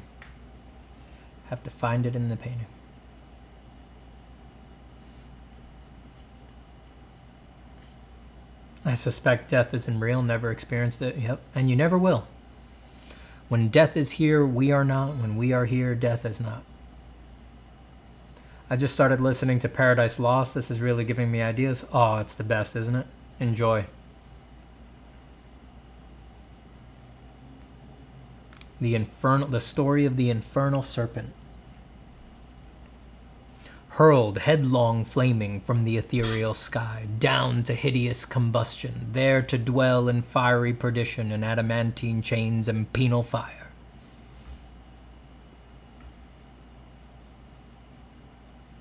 Oh, camping sketches. Yeah, yeah. I'm going to bring my camera. I'm going to see if I can take some shots, but it's a quick enough trip that I probably won't. I probably won't take many photos. I'll just be focused on relaxing and I'll be focused on doing nothing.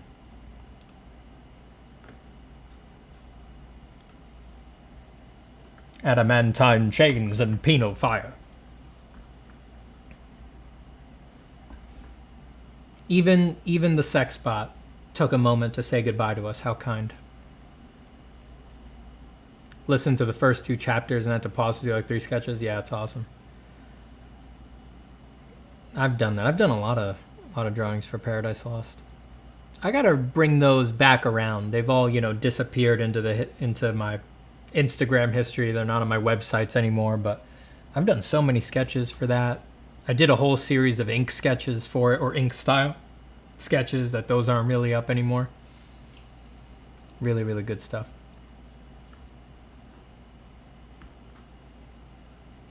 Well, the devil went down to Georgia. He was looking for a soul to steal. He was in a bind. He was way behind. He was willing to make a deal.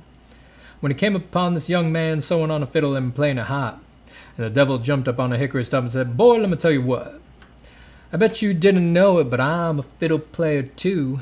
And if you care to make a dare, I'll take a bet with you. Now you play a pretty good fiddle, boy, but give the devil his due. I bet a fiddle of gold against your soul, 'cause I think I'm better than you."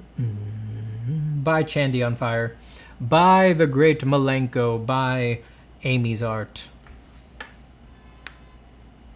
All right, everybody. Peace out. Have a great weekend.